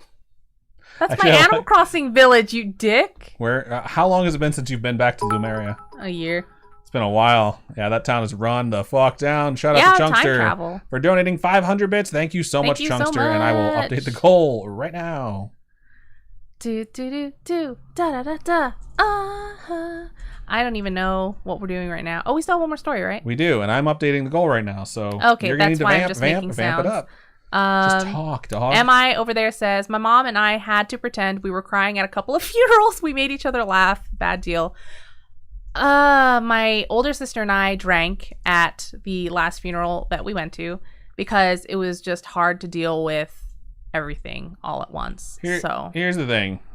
As someone who's been to a lot of wakes and a lot of funerals because life is crazy and strange and difficult, there's nothing wrong with going to a place and laughing and making each other laugh. And I think a lot of people think like this is a somber occasion, you shouldn't feel happy, and guarantee the person in the casket wouldn't be like, I want my wake to suck. I want everyone to be sad. So the way I've settled into it is like, I'm the person that's there to tell the stories about the person who passed away that makes everyone laugh and feel better. That way we're all ready to go in there and say goodbye and cry our fucking eyes out. And then in the midst of it, anyone who is really stressed and really wound up, I typically have a bunch of fucking beer and booze in the trunk of my car. And I take them out and I just get them a beer and let them just sort of unwind and just take it easy because it's usually, really, really difficult time to go through shit. It's usually the time where they just get to talk about their experiences with people that knew them. Yeah. In a more relaxed setting. Let's see. Lizzie B says, I wanted to name my daughter Elizabeth. I got crap for that, so I named her Isabella, and now we are Izzy and Lizzie. Nice. That's cute. That is so effing cute. That's smart. Game says, I beat the system. That's exactly what I thought. Game the system. Brian says, I named my Animal Crossing island River Tree because I have no imagination. It's cute. I want there to be a piñata at my funeral so everyone can be happy, but I want it filled with wasps so they aren't too happy. Something to remember you by. That's all I'm saying.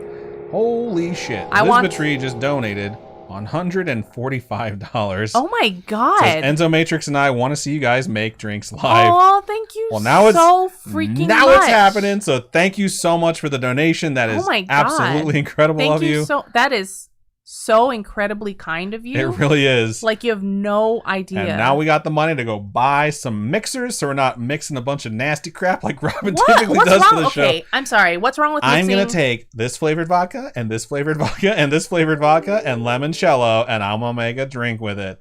No, we're going to have judges. We're gonna be making drinks, sipping them ourselves, obviously, serving them to a panel of judges who decide. So it's gonna be a competition show. You're goddamn right, it is. I mean, the goal literally says bartending competition stream goal. Assistance? No. Why not? Why do you need an assistant? I need someone to slice my lemons. No, sorry, you don't get a sous chef for the bartending competition. We can have things pre-sliced. I think it would make sense to have things like lemons and limes pre-sliced so that you can just focus on the concoctions. But like, I'm going to come up with a really fun competition for this, and it's going to be a good time. So. Okay. I'm going to leave it up. When are we going to do it then? It's going to have to be probably second week of August. So we'll let the month end. Oh, yeah. We'll think of some stretch goals to spice it up a bit. We're not going to be in town the weekend of the end of this month. We're going to be out in California. Yeah, so the weekend of the 31st, we won't be in town. So there won't be a Saturday stream or anything. And then next, so we can do it the week after. Like the 7th or whatever it is. Hang on, let me check the calendar. Because I have Crunchyroll too the next weekend. Saturday the 7th, you have Crunchyroll? Yes, Crunchyroll Expo. It's virtual, but I'm gonna have to ship out a bunch of stuff. Okay. What about the Sunday the 8th? We can do that. Okay, we'll try and do the Sunday stream then. We're gonna get drunk on a Sunday, and we'll have to figure out who we're gonna be our judges. We're gonna do it for God. This is for you, JC. Okay. Brian over there said the thing about the wasps and the piñata. MI says, I mean, if I felt it was disrespectful to laugh there, I definitely wouldn't have, but both older people and the deaths weren't tragic or anything. Laughter helps a lot of things, I think. I think laughter helps literally everything, except maybe sex. Don't laugh at each other. It's not kind. Vivian says, I laugh as a coping mechanism because if I don't laugh, I'll cry, and it's an ugly cry. Yeah, it helps to laugh. That is so nice. Thank you so much for that donation. Seriously. Yeah, thank you so much. You both are amazing. Oh my gosh, thank you so much. Lindy says, everyone says I'm going to be late for my own funeral. LMAO. That's how Robin is too. I'm always late to everything, just about. My coworkers just know that I'm probably going to come in late to work. It's a good reputation to have, especially when you're looking for a full-time position.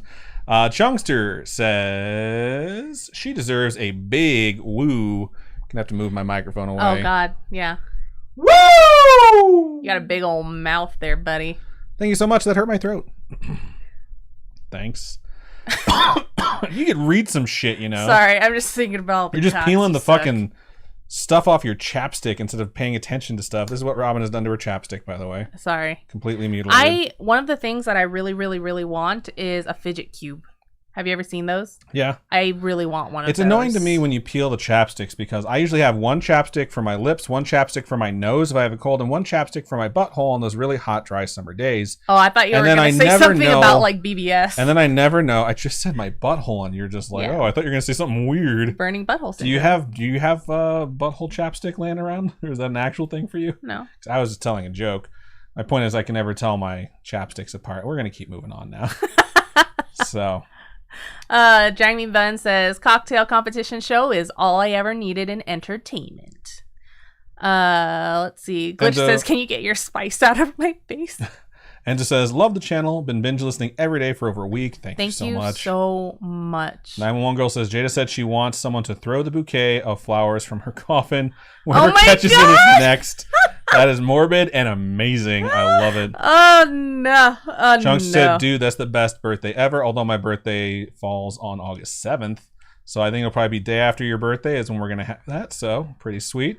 It says, my face is always off doing its own thing, contorting in the weirdest, most uncomfortable way possible while I'm bawling my eyes out. Wow.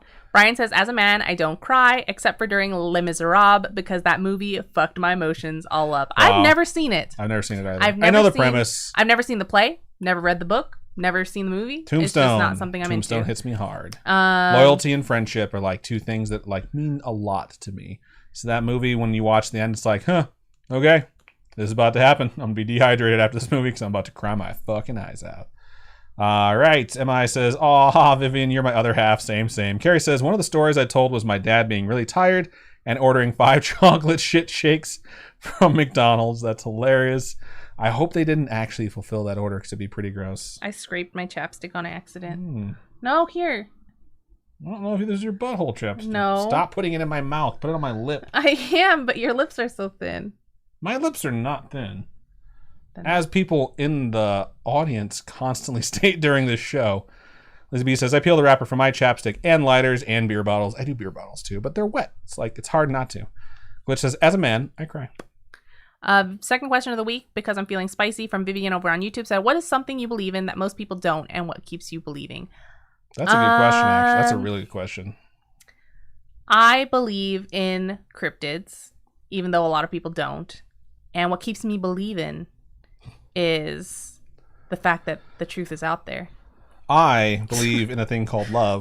Just listen to the rhythm of the heart. Everyone knows that's a real thing. I believe in God, even though a lot of my friends became atheists. You believe in God? And I just think that no one really knows. And it really annoys me when people try and pretend they do for position or status or fame or power or money. And it's something that basically, since I shifted my belief system from being really rigid to just being something that's like very open, studying religions has made me realize just how incredibly similar they all are and how everyone's like really, really close. So I think a lot of people tend to like hear when I talk about it, it's like, no, I'm not that anymore. I'm not that denomination. They're like, oh, then you're just an atheist. Why do people have to label it? It's like, I'm someone that's different from you. I'm not a fucking asshole about religion is what I am. And I think that there is something that connects people together. And I think that there is something that, like, I don't know, pushes everyone forward to be the best person that they are. And I do feel like there's a tug in the opposite direction, too. So, and I think that's why I like doing this show, is because I'm very, very skeptical, but I am also a believer. So, there you go. If I die early, if I die young. Very mean satin. Lay me down a bed of roses. Damn it. I walked right into that one. No, I want a flash mob. You want a flash mob funeral? Yeah. Do we have to fucking like puppeteer you? No, I don't want to be in the flash mob. Oh, we have to do it for you? Yeah, so I just want someone to hire a flash mob to come in while everyone's fucking sobbing their goddamn eyes out, because you guys better be sobbing your goddamn eyes out. I want a flash mob to come in and, I don't know, sing maybe like the chorus from the Phoenix song by Fall Out Boy. Wow. You definitely have a lot of coordinating for your ending, because I want to have a treasure map at my funeral. I want to call some fucking people out. It's a lot of stuff I want to do. So. Oh, you're going to call people out? Goddamn right. I'm going to have an airing of the grievances that's pre-recorded where I just yell at everyone. Airing of the grievances? It's from Seinfeld. You should also watch that show. All right, I'm going to mark this. We're going to move into our last story of the night. Isn't that what... Festivus. It's from the Festivus Martin Luther episode. did? He did the 99... grievances or something, the 99. I don't remember exactly what he called it, but he nailed it to the Catholic Church's door. Yeah, that's so touch. Oh god, we gotta start watching The Simpsons more, because they have a Treehouse of Horror episode where I'm pretty Lisa sure creates life, and she like looks in the microscope and someone's nailing a piece of paper to a giant cathedral door. She's like, I've created Lutherans, which to me was hilarious because I grew up Lutheran. I thought it was the funniest thing. All I can think of now is the note that he stuck to their wall. Just said, I got 99 problems, but a bitch ain't one. Yep, that's exactly what it said. All right, I am going to get into my next one now. I'm marking it. Okay, so I'm going to move into our final email of the show, and this one's subject is, it's okay to not be okay. Please share on the pod. That is also a Korean drama that is currently on Netflix. I hate you so fucking much. This one I think is also going to be one of those ones that might be a little heartfelt and deep, but just so you know, it's a Korean drama, and Robin's got your back if you were wondering. Starts out like this. Aloha, Adam and Robin. Aloha. Aloha. That's just how they say, like, when you're at a luau and stuff like that. They always say it like that. I don't know. Did not know that. You're welcome. In parentheses, it says, I switched it up from last time. I think they went Robin and Adam last time. Super special aloha to Spooky Mom. How's it, cousins and auntie? It's That's Pia cute. again. That is very cute. I love that. When I heard Robin reading my story, I was thinking to myself, one, wow, you actually read my story. I was fangirling in my office, alone, mind you. And two, Spooky Mom did an awesome job editing my email, as I'm really wordy. However, I searched my original email and you read it word for word. You guys are amazing. That means you wrote it amazing. Yeah. So shout out to you. Yep. I had another scary-ish thing happen to me. I just, in all caps, and they even changed the coloring of the letters to red. Can you hear the red? Yeah. Just have to share it. It's because fiery. it may help someone or maybe just be good for a laugh. Please share on the pod. In case you don't remember me, I wrote in about the scary-ish time at work, lighthearted fun. I'm Polynesian, and in my culture, there is still stigma around mental health and mental health issues. With the pandemic and having to isolate a lot of things have resurfaced. Traumas that have long, God damn it, I did it a second time. You're not reading it word for word. Shut up. I can just do what Robin does and just take words out to expedite it and then be like, oh, that word was integral to the fucking sentence. I guess I'll start over. Traumas that have been. Okay, I didn't do it wrong. There is two bins. I was just trying to get rid of one. I got rid of the long one. Okay. You can take yourself to the Take bin. 4. Traumas that have been long forgotten or suppressed. It's been difficult seeing a therapist in my area because everyone is overwhelmed with an influx of clients, which in my opinion is a good thing. I absolutely agree. I think therapy is great for everyone. Yep. It's just like any sort of other maintenance that you would do, whether or not you're working out on your body or you're doing something to your car to make sure it doesn't break down. It's just mental maintenance, and I think it's a great thing. It can be costly to pay out of pocket for therapy, but in my opinion, it is well worth it. But we all do the best we can with the funds that are available to us. This is what I choose to believe. I'm not judging, just saying. The time has finally come for me to keep my appointment. I'm in the elevator with my husband and another gentleman. We were all masked up, in parentheses, hubby and I are fully vaccinated. And even though there were only supposed to be 2 people per elevator, the gentleman said, hop in, so we did. It's an extremely hot, caps, red letters, hot day in Northern California, and the elevator finally starts to ascend. Before you know it, the elevator stops, just freezes. And the other gentleman just poof, disappears. Did I happen to mention that I'm claustrophobic? Oh no. I'm actively trying not to freak out. Having my husband with me in this situation helped more than he will ever know. On a side note, you know on television shows where the character pulls apart the elevator doors and then they make their escape? Lies. It doesn't work. No. Those things are heavy. Yeah. And they're like, there's a switch. You have to like use a crowbar, I think, to get like the leverage point past a certain amount of pressure to get the doors open. Just a quick side tangent. When I was working at the bank, I worked on the 3rd floor. There were 4 floors, and there were 2 elevators that were constantly out of order. And I was on the elevator one day and I was going up, and I got to the 2nd floor, and the doors just opened, but the elevator didn't stop. Oh, no. You just see the elevator shaft going by, and everyone just like looks at each other like, fast? No, I mean it's like elevator speed. It's not like a skyscraper where it just fucking launches you into the sky, but we all looked at each other like, that just fucking happened. And we stepped out, and then the doors wouldn't close, and the elevator wouldn't move. And then eventually it just started doing the alarm thing, and they had to fucking fix it. But the doors just opened. I was just like, that was fucking terrifying. All right, I'm going to get back to it. That's horrific. All right, so they tried to pry the doors open. And trying to escape via a panel above the elevator is even more risky. Don't do it. 100% do not do it. I'm starting to feel really claustrophobic when the elevator finally comes to life again. When the doors opened, I ran so fast out of there, my husband couldn't believe that I was just gone. Never mind the fact I was getting off on the wrong floor. Olympic runner. That makes sense, though. Just take the stairs. I ran up the stairs to the proper floor. There you go. In the event of crisis, my husband always teases me that he doesn't have to be the fastest. He just has to be faster than me. As a result of this, I'm currently looking for a location that doesn't require me to go to a building 20 plus floors up. Thank you. Remember, short, round, plumpy. Anyways, I just want to say if you are struggling, you are not alone. Reach out to others, read self-help books, start journaling. It's amazing the things you can work through on your own and not even know it. That's where I started. Whatever has happened to you, it's not, in all caps, not your fault. However, as an adult, it is your responsibility to, quote, take care of it. Self-care is really important. It is very important. And I think now in our generation, it's become more prevalent that we do need to have some type of self-care, whether that is going to therapy, whether that is just taking a bath one day, just laying there, have some bath salt, not like don't take bath salts, but like put don't bath turn salts. yourself into a zombie. Yeah. Put them in the bath. You know, put them in the bath, lay there, maybe get a bath bomb, maybe get yourself like, I don't know, do you like soda? Treat yourself to a soda, you know? Just your mental health is incredibly important. It is one of the most important things you're ever going to have to deal with. And I think people used to joke around like, oh, taking a mental health day? It's like, fuck yes, I am, because you people exhaust the shit out of me. Companies offer mental health days They now. should. I mean, you shouldn't ever have to go to someone and be like, I'm so sick I couldn't come into work today and be judged for it. Like, I work at a place where I have unlimited PTO, and I'm incredibly lucky because they literally give us half days on Fridays because they're like, we want to avoid burnout. We don't want people to get to the job and just think like, I hate being here. And I've never been in a place that did that. And I've been there for a year and a half, and it's a completely different environment than I've ever been in. And it sucks, but if you have to take your vacation days or if you have to take your PTO in order to do that for yourself, you absolutely should. It wasn't done, by the way. Robin just interrupted in the middle of a sentence because she got so excited to speak. All right, take care of it because little eyes are always watching. We owe it to them and our partners to be the best versions of ourselves that we can be.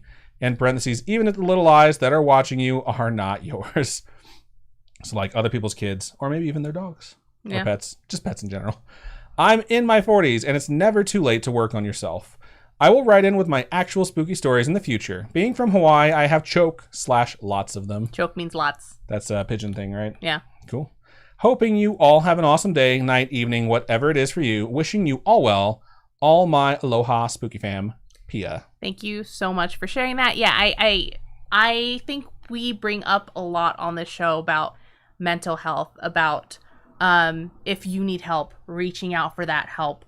I know in the past few weeks, we've done a lot of like, this is a suicide hotline. If you need help, please reach out to someone. Or if you know someone who's like maybe not having the best day, just reach out to them. Because if someone just messages you, you know, sometimes that's the difference between you being just having the worst fucking day and then having someone just cheer you up with saying one thing, you know? Right. Or sending a stupid dog video. It feels very weird being mental health advocates in the way that we are and also being crazy. But it is possible to do. Like, we don't have our shit together. We're hot messes of human beings. Oh, yeah. We really are. You don't even know. My credit score is like 600. That has nothing to do with mental health, but okay. That's where saying, your head's at right now. I am a shit show. So I'm just saying, like, we have tons and tons of issues. And if you think that listening to the show in any way, shape, or form has ever, in any small way, made you feel better, that is the perfect example of how you can do that for someone else. Or you can just feel that much better by just taking that little bit of effort. Because if someone said like, hey, Adam, can you help someone feeling low? I'd be like, don't send them to me. I'm just going to fuck it up and make it worse. So having this show where we all hang out and talk and go over this stuff and having people say like, you guys really help me. And we hear that all the time. It's like, how? Like, I don't get it. It's like you are also really helping someone even if you don't know it. So everyone should feel very proud of that. So thank you so much for sending that in one more time. We sincerely appreciate it. Yeah. All right. Dog is barking downstairs. So annoying. Is she? You didn't just hear that really loud bark? No. Leave it closed. You fucking... Yui? Nope. Wrong dog. Can you hear her? I heard some scrambling of paws. Do not let that fucking dog in this office. I swear to God. Enzo Matrix says, was part of lighting team in stage crew in high school. Loved Les Miserables. I've never seen it. Never seen the movie or the play. MI says, I ugly cry during Disney movies. I can't help it. Actually, any little kids movie, they are all sad as fuck. Coco, I swear. Toy Story 4, I cried so hard. The end of Coco always gets me. I always cry at the end of Coco. I always cry at watching Mulan. Always. But that one just kind of hits me in the Asian feels. You want to say something? No, I was going to read this. I didn't want to interrupt you can read it. Jamie says, Aquaphor is an all-purpose chapstick. And then in caps, all purpose. There you go. I've never used it before. Maybe I gotta try it. Elizabeth Tree says Aquaphor is life. Vivian said Zaboomafoo. I don't know in reference to what. Brian said I am beef trainer cried over Shrek Forever After. She is so cute. Really, dude? Can we please continue? You hear her? Can we focus on our audience here and not on our obnoxious puppy who just wants attention? She's not a puppy. She's like 8.5 years old. She's almost 9. She turns 9 actually at the end of this month. So, all right. I guess I'll keep reading and doing the show on my own. Brian says, and if anyone ever tells her I said that, I will deny it. It's saved in the YouTube chat. She can watch the video and see it. Just saying. Vivian says, well said, Adam. Lizzie B says, okay, so for my funeral, I want to be put in a wooden box with a spring behind my back as people walk in. Pop goes the weasel, and we'll be playing on loop at the very end of my funeral when everyone, she's so fucking cute. At the very end of my funeral, when everyone is convinced nothing will happen, boom, I'm going to spring out of the box, maybe have strings like a puppet and start dancing or techno or something. I like this plan. She's just watching you. She's my doggo. She is so freaking cute. Okay, this is why it's called the 99 Thesis. Good to know. Thank you, Brian. Lizzie B says, maybe have someone dress as the Grim Reaper and have him randomly point at people. That's fucking hilarious. Okay, bye, Dad. ASB Bunny says, I had a dream last night that my mom got a call that my dad died and I had to go make sure he was still alive this morning. Wow. Bob said, prop you up beside the jukebox. That's funny. I've seen funerals where people are actually getting like set up in a different position for their funerals so they can look like they're sitting there, which just seems weird. Yeah. All right, I'm going to go ahead and start getting marbles on stream set up. I'll pass this one off to you. I'm going to use the other one. Burp? Yes, I did. Holy fuck. Enjoy that. ASB Bunny says, hell yeah, my tax return just came through. Woo! Nice. I told you don't do that.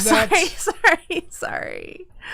ASB Bunny says, drinks equal free ice water from Macca's, also known as McDonald's in Australia.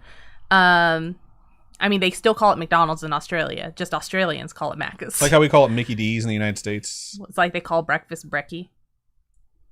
What else do they say? Oi! No, they don't. I'm pretty sure they oi down there. Back me up, Bunny. The Snark says, Mulan hits me right in the dim sum steam basket. Wow. I always cry. I don't know why. Jangmi says, wise Robin words, get some bath salts, but don't take bath salts.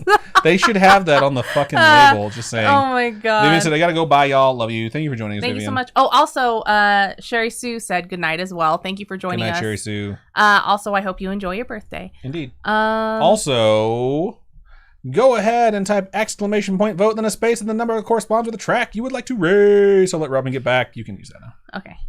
The Snark says self-care is healthcare. Fuck yes, it is, man. It's one of the most important things you can do for yourself. Let's see.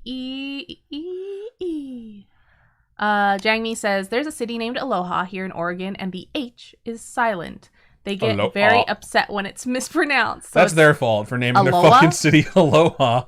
It must be a dumb city. No, I'm kidding. I'm sure you guys are great. What is it called? Well, we're gonna be in Oregon. Like, I don't know what it's called. Months. Can you just concentrate on your one train of thought? Fine, fuck you. No. I'm telling you, the first tangent you had, stick to that one.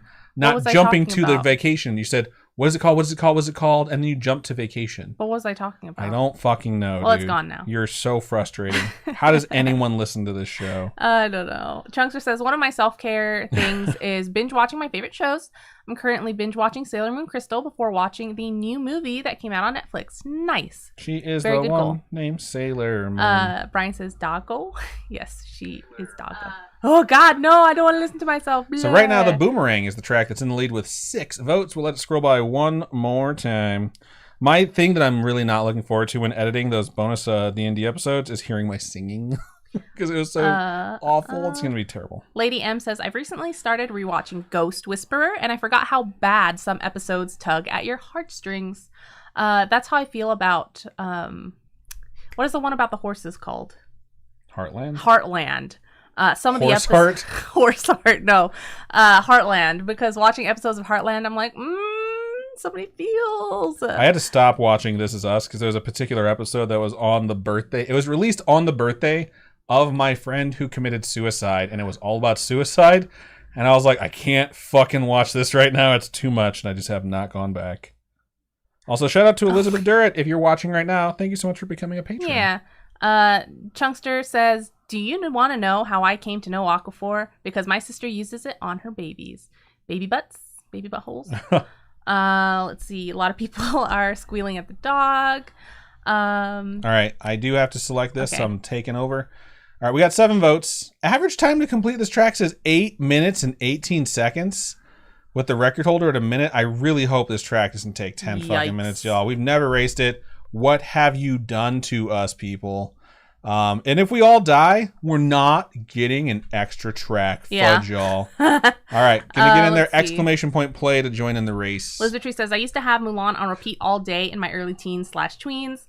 The Snark says, I want to be turned into a tree so I can throw shade for eternity. That's oh, yeah. That's a good joke. Emanon says, is that Sheba? That was Yui. Yui is our half Corgi, half German Shepherd. So she's black like a German Shepherd, but she has the body type of a Corgi. She's just big. So a little tiny bit thicker than a normal Corgi, although the specific type of Corgi she is, she's a cardigan, I think. About the same size as the rest of them. It's interesting because they get that shade of black when the Corgi is the dad. So if you have a Corgi German Shepherd mix and the German Shepherd was the dad, which is pretty typical, they're more brown. When they're that color, it's typically because the dad was the Corgi, which means he's really ambitious because he's got those tiny little legs, but he got on up there. So okay. So Jamie says, gonna go for dinner now. Have a great evening, everyone. Thank you for coming by. Thank you for coming by. All right, we have 19 individuals now, 20 in this race. I don't understand how this race takes 8 minutes to complete because it sincerely looks like it's just going to be like a NASCAR track where we're just all turning left. Bob says AC/DC is Aki Daki. What? Aki Daki? Really? That is weird. That's hilarious. Ghost Dunk says in Japan they call it Makudo. Because it's Makudo. I've eaten at McDonald's in Japan before. Yes, it's really good. It was really fun, shockingly good. I mean, it was really good. Let's see. The Snark says, can that be a shirt? Wait, can what be a shirt? AC Bunny says, if they do oi, they follow it up with the C word. That's funny. Oh, fuck. I'll have to start saying that then. That'll be the new shirt. Good night, MI, over on YouTube. Thank you for joining us. I Listener says, I stole I'm Beef Trainer's vote because they're passed out. That's hilarious. That's funny. Which says, I didn't get my last sticker, LOL. It might still be in the mail because I did mail it out. That's Robin's department. But I'll check it out. All right, you're going to have to stop using that mess. Oh, sorry. Right now, it appears Lizzie B is in first place, although it won't go to first place. There we go. Tiny Dancer Nation is in first place. And I think we're just going to... It says 3 laps, so I wonder if you can adjust how many laps you do.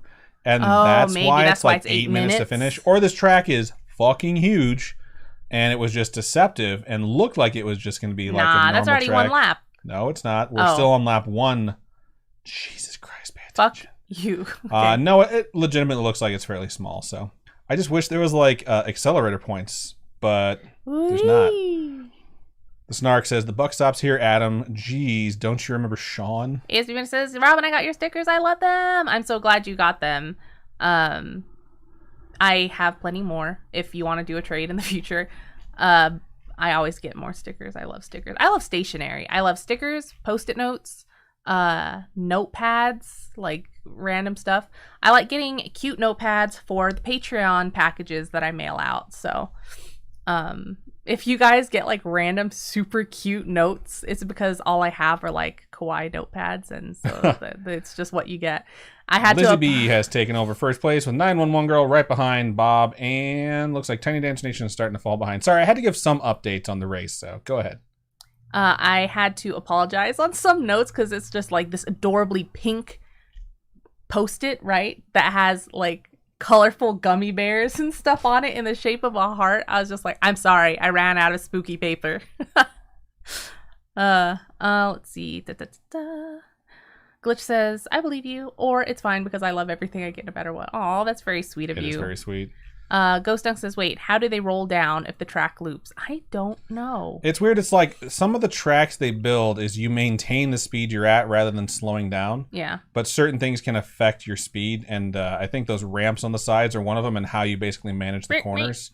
I think Lizzie B has a big enough lead that they might be good to go here because this is the third and final lap. Bob is in second place way back there, but Lizzie B is coming out of the last turn here, and I think is going to be victorious. So... victorious. Congratulations, Lizzie B, on finishing first and claiming the prize. Type in !merch. I think you actually are owed one. And you were asking us earlier, Bob says, I want her drug tested. Drugs are not something that we test for here at Scaryish. So if you figured out how to juice your balls, congratulations to you. All right.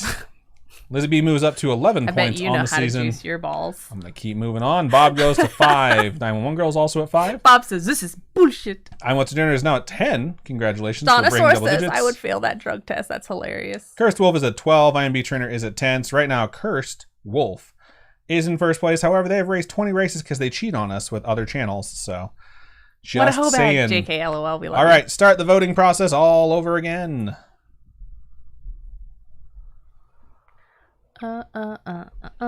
Take me away. Take me out to the ball game. I would love to watch a baseball game. We haven't gone in so long. Man, I would love to see the fucking Cubs, even though they kind of shit the bed to end the first half of the season. It would be nice. That would require us flying to Chicago.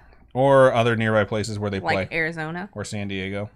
Or San Francisco. It'd be cool to go to San Diaz. I actually really like San Diego. It's a nice place. I just love the zoo. It reminds me of Fort Wayne. It's like Fort Wayne is this town in Indiana where it's just like slightly bigger than you imagine, but not nearly as big as the big city.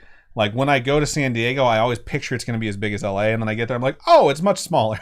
So I always get the same Fort Wayne feeling when I go there. Everywhere, really, almost.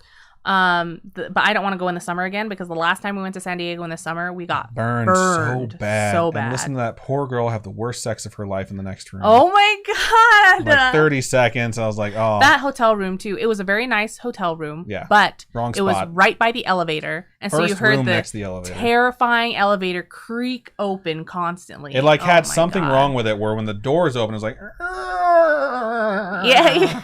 And we're just laying there like we're never going to fucking sleep tonight. Ghost Dunk says, the best story I have from drugs and work. In the last company I worked at, we were bought out by a Fortune 500 corporation, and so many of our programmers would have failed a drug test.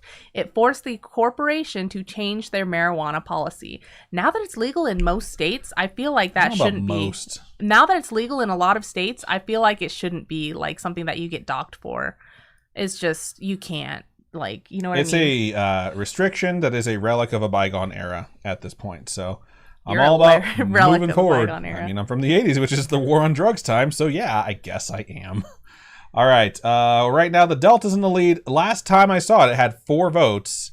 And there was another track at 3. So if we get to it, it's still in the lead. We're going to race it. Lizzie B says most of us nurses would fail. Holy shit. It still has 4 votes, but it is in the lead. So this is officially our winner. On average, it takes 2 minutes and 12 seconds to complete this track. Doctors too? I believe that. Sometimes you got to take the edge off. And the record holder here is so serious with 1 minute and 12 for the Spooky Fam. We have not yet raced it. So let's go ahead and jump in there. Type in exclamation point play. You know what I want? To interrupt me constantly. Oh, we're doing this one again? It was. I think the last one was called the Rubber Band, wasn't it? I thought it was exclamation point 2 last time. I don't fucking know. It got voted on. It won. We're doing it. So there you go. All right. Oh, I gotta type in stuff. We had 22 marbles last time, I think. So let's hope we get 22 again. Maybe a little +1. That's always fun to end on. ASB Bunny says, "Is it? I'd fail due to my medication. My question is it like Ritalin or something of that type where it's like an amphetamine? Is it any of your fucking business what her medication is? I'm curious. I don't know. Because amphetamine's just like, I mean, when you have ADHD medication, you get docked, because it's an amphetamine in there. Get docked? Like people get a report, right, that says you have amphetamines in your system, even though it's for ADD or ADHD or whatever. You know what I mean? Yeah. We're at 23. So what were we at before? 22. Oh, nice. 1 extra ball. Everyone could use 1 extra ball. I got 3 myself. Do you really? No. You know. What the fuck? All right. ASB Bunny says, I'm on 2 strong opiates and I take cannabis oil. Excuse me. Glitch says, it's Adderall. They can't make you fail a drug test if you have prescription. Trust me, I know. That's good to know. I can't remember my last drug test, to be honest with you, but interesting, and by interesting I mean not interesting enough. There is no point in my life where I would have failed a drug test except for maybe like a 3-week period in college because I'm a fucking square. But Wait, what did you do for a few weeks in college? Jesus Christ! It's like, you know what? That's between me and you, audience. Robin doesn't listen. What did you do? Guess she's gonna have to go back. What did you do? Cocaine? Nope, you fucking idiot. Marijuana? Yes. Oh, okay. Bob says, which satanic panic? Oh, excuse me. I want to says, didn't they demonize marijuana and say the Satan worshippers were using it during satanic panic? They did. However, it had already been like made illegal. It was just part of like the narrative that was being spun up during the satanic panic of let's combine all the taboo things together and see how freaked out we can get people. I hate watching those documentaries where it's like, and they played Dungeons and Dragons. I'm like, fudge you, it's buddy. Like, I play Dungeons and Dragons right now, and I've never murdered anyone, so. Are you sure? Pretty sure, Robin. 911 girl, get it, girl. Lizzie B says, I always pass my tests, winky face. I could have literally made a career in high school and college selling clean piss to my friends. Wow. Enzo Matrix says, the only test I'd never studied for. The Snark said, I play D&D now, and I've murdered someone. Did the murder bring you to D&D, or was it the other way around, though? All right, we're on the second lap. This track is going to be much faster because this is the other composition that I thought it was going to be the last time. So. ASB Bunny says, my narcolepsy medication is like a much stronger Adderall. Interesting. The Snark says, egg, chicken, you know. Wow. That's funny. ASB Bunny says, Robin murdered someone in D&D. She did. It's fucked up. You guys are gonna laugh because on fire. It's a really good one shot. I think it's gonna wind up being either 3 long episodes or 4 relatively reasonable episodes, like 45 minutes to an hour. So I kind of want to release it in 4 pieces and just release it throughout the month of August. But we'll see, because I know exactly where one of the episodes is gonna end, and I'm so fucking excited. Lizzie B and ASB Bunny are like, no, 911 girl, this is the last lap. We want to take this shit from Emanon you. says we should play one more because these tracks are boring. They are boring. I don't want to do one more. Well, that's on you. I have a lot of fucking editing to do. What do you mean that's on me? That you don't want to. It's not my... So if you know... Congratulations, ASB Bunny, on your victory. That was like neck and neck. Look at where everyone lined up. Dang. That's a photo finish. That is a photo finish right there. That was exciting. So, I mean, it depends on your perspective. I mean, I find NASCAR very boring, but the restarts in the end is really fun. Final results. I do enjoy NASCAR. ASB Bunny goes up to 15 points. 911 Girl is now up to 10. Lizzie B is also up to 15 points in the season. I'm What's Dinner goes up to 11. And everyone else stayed the same. Cool. All right. ASB Bunny, don't forget on how you can collect that prize. Emanon says, honestly, the only reason I watch NASCAR is for the wrecks. To be completely honest, I don't find the wrecks as exciting as most people do. I find the restarts exciting because it's like everyone's clumped together again, and there's so many positions that get changed during the restarts. My favorite thing about NASCAR is the pole position. Sure it is. Sure it is. Lady M is chanting one more round. It's up to you. It's your merchandise. You're the one that's going to be sending stuff out. Yeah, but I know you're tired. No, we'll do another one. Okay, we'll do another one. One more. One more race. We will not do this again in the future. If you think tracks are boring, don't vote for them. And pitch your case in the chat to convince other folks not to. It would be fucking hilarious if those get voted for again. Oh, that'd be fucking funny. All right.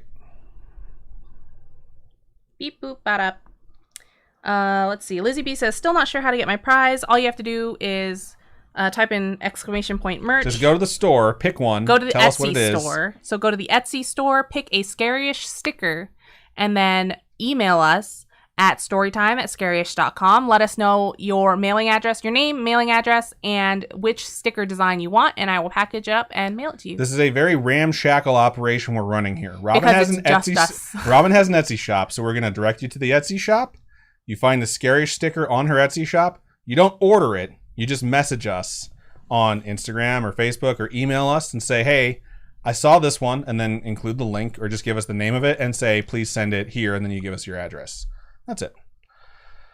Right. Glitch says, I have at least 8 marbles on my wrist because I played D&D. That's hilarious. The marble story. That one was really good. I really did like that story. really did like that story. We had a lot of good pasta time stories. Or pasta That one time came stories? from... Fuck, who was it? Oh my god, I've forgotten now. But that was a Spooky Friends creepypasta. Yes. We had 2 of them this past episode. We did. And they were both very good. The Monsters, Inc. one. You love that one. I'm so happy you wound up reading that one because I'd have been like, what the fuck am I reading about? Which says, is there any news on the Hear Us Out network? Not really right now, but we discussed some stuff that's coming up. So we're thinking of bringing on another. Don't give too much away. We don't want to say too much. Okay. So we've discussed changes that will be upcoming, and we'll be excited to announce that at a future time. And then Scene Missing, we're going to be working on that too. The thing about Scene Missing is what's been putting Scene Missing on hold this whole time is the fact that Robin's fucking school schedule is absolutely insane. So a lot of times when it's like, all right, do we have time to work this shit in? It's like whatever social life we manage to have always runs over our recording time, or studying shit runs over the recording time. Yeah. So now that schooling is starting to, knock on wood, please God, come to an end, we might be able to work that in and become a routine like we have done for Scaryish. We have carved out our Mondays to basically be the worst nights of the week because we stay up super late, we get up super early on Tuesday, and the prospect of doing that another day is kind of daunting. But at the same time, I really, really like Scene Missing. That's my baby. Technically, Scaryish is my baby too, but whatever. I mean, I was the one that was the driving force behind starting it, but you really got on board and were like, I'm hosting this shit. I was like, all right, fine, be that way. And I merchandise the shit She's like, I'm hosting it. I'm doing all the fucking merch for it. You do the recording and the technical shit. And yeah, I'm like, okay, cool. That's what we're going to do. And that's what we've done. So, yep. She's not going to merchandise Scene Missing. She already told me, she's like, I don't give a fuck about your shitty little podcast. Nah, that's a joke. But I have a new series of pins that I'm currently designing. I will put up pre-orders sometime soon, hopefully. One of them is like I don't know. I'll show pictures on my Instagram or something later. But I'm really excited about them because they're so cute. But yeah. All right. It looks like Taking Flight is going to be our third and final track of the night. Its average time to be completed is 2 minutes and 24 seconds. The record time to complete it is 1 minute 29. We have not raced this one yet, so let's jump in there and get it going. Type in !play to get your marble on stream. I need a haircut really bad. Me too, man. Look at these dead ends, dude. Look at the back of my neck. You are a hairy beast. Ooh. I know, it's so long. It's like, have you ever seen Lethal Weapon? How he has it's not quite the mullet because the hair is longer on top and in the front, but it's got like that mullet wave in the back. That's what I'm starting to get, and I don't like it. I think I'm going to keep my hair the same length on the top and then just get it cut really short and fade it up. But the last time I tried to do that, they didn't fade it properly, and it basically just looked like the same length all the way to my part and then super long hair. And I'm like, I didn't want the Pidgeotto fuckboy haircut. Like, I wanted it faded. Pidgeotto? Yes. Oh my God, you said Pidgeotto? What a fucking moron. Oh. Why would you call yourself a moron? I'm making fun of how you behave when I say something slightly different when it comes to even Pokemon say that, though. or literally anything else. All right, let's switch this to 60 seconds. Enzo Matrix says, the gentleman cut. I don't want a gentleman cut. The Snark says, shit, that's my haircut. That's funny. It doesn't look good on my giant fucking head. All right. You also have a very weird shaped head. Do I? No, it's more like, it's very rectangular, you know? I have a very square head. It's not round. It's just like, I have a very square head. So, yup. Good stuff. The Snark says, however, I am a Pidgeotto. There you go. We're up to 24 marbles this time. We've gained a marble for each time we race. Oh, fuck. Did I join?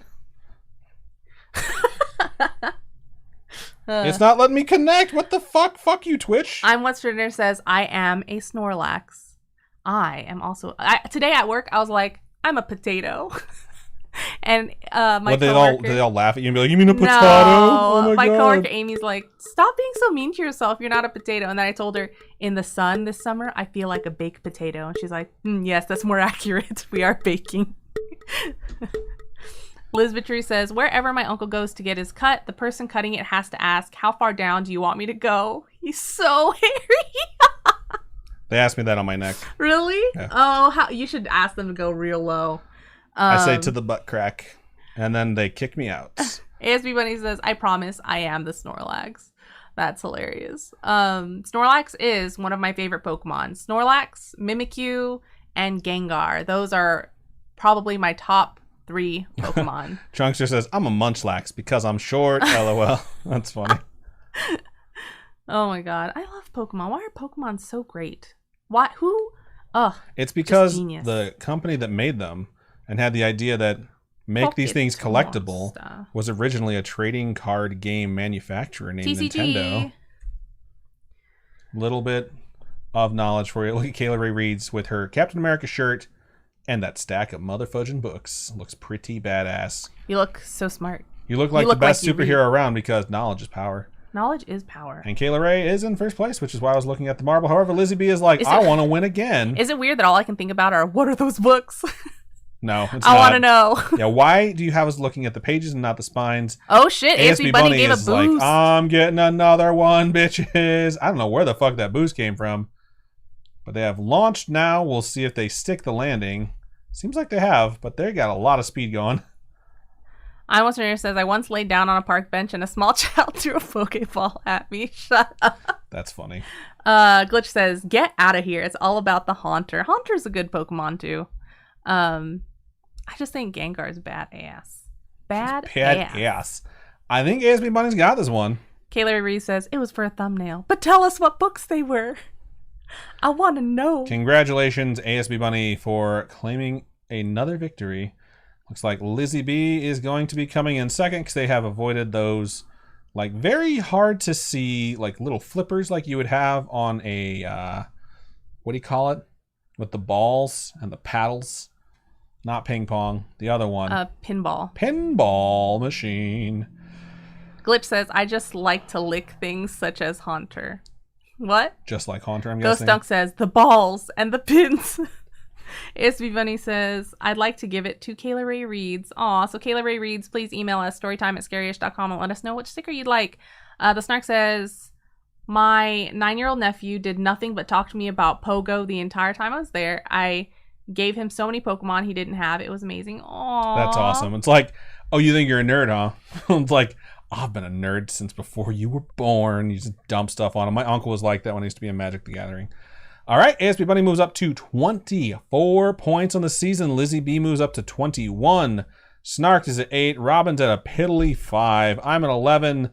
Bob goes up to 8. Laura Ann 7. Nefcore 4. Liberty, Lizbatry 4. IMB Trainer 11. And everyone else stayed the same. It is only stickers, no pins, unfortunately. Or I think coasters, too. There's a couple coasters on there. Lizbatry is, woo, I'm at 4. LOL. All right, cool, fun. We did an extra race because you folks asked for it, so that's a good time. And I think at this point, I hate you so much. I'm going to go ahead and close down this silly program that eats up way too much computer space for something that's just having marbles race. I wish I had the thing from Sailor Moon, because she like grabs her magic thing. I would totally just play with that all the time. Good to know. All right, we're going to do the outro. Let me check and make sure there's been no redemptions. And once we get started on the outro, I will not read any further redemptions because I know everyone likes to toss out those high fives at the end. I typically just try and refund them. So. I'm What's for Dinner says, I keep forgetting to claim prizes. I just like to make people eat my shit. What the Gross. fuck? But understandable. Ew. Stop shaking the desk. All right. Got 2 high fives to redeem. Just fucking redeem them. Hang on. U Valley Forge 12360 says, want to become famous? No, we just want to be rich. We don't want the fame. Jesus Christ. And you too, a Jaruna0052, get your head out of your ass. No one wants to be famous, but everyone wants to be rich. The Snark says, Robin, do you want a moon wand? I can print one for you. Oh shit, yes! She is the Glitch one says Moon Prism Power. Sailor Elizabeth Tree says a scepter. Yes, I want one of those. That would be so fun. Glitch says, you get a ban, and you get a ban. Good job. Thank you for moderating. We appreciate that. I'm marking it, and we're going into the outro now. All right. So I want to thank everyone who sent in their stories this week. It is very, very thoughtful of you folks to send in these things because sometimes they're very heartfelt. And sometimes if you're not sending in a heartfelt story, you just sincerely don't think someone's going to believe you.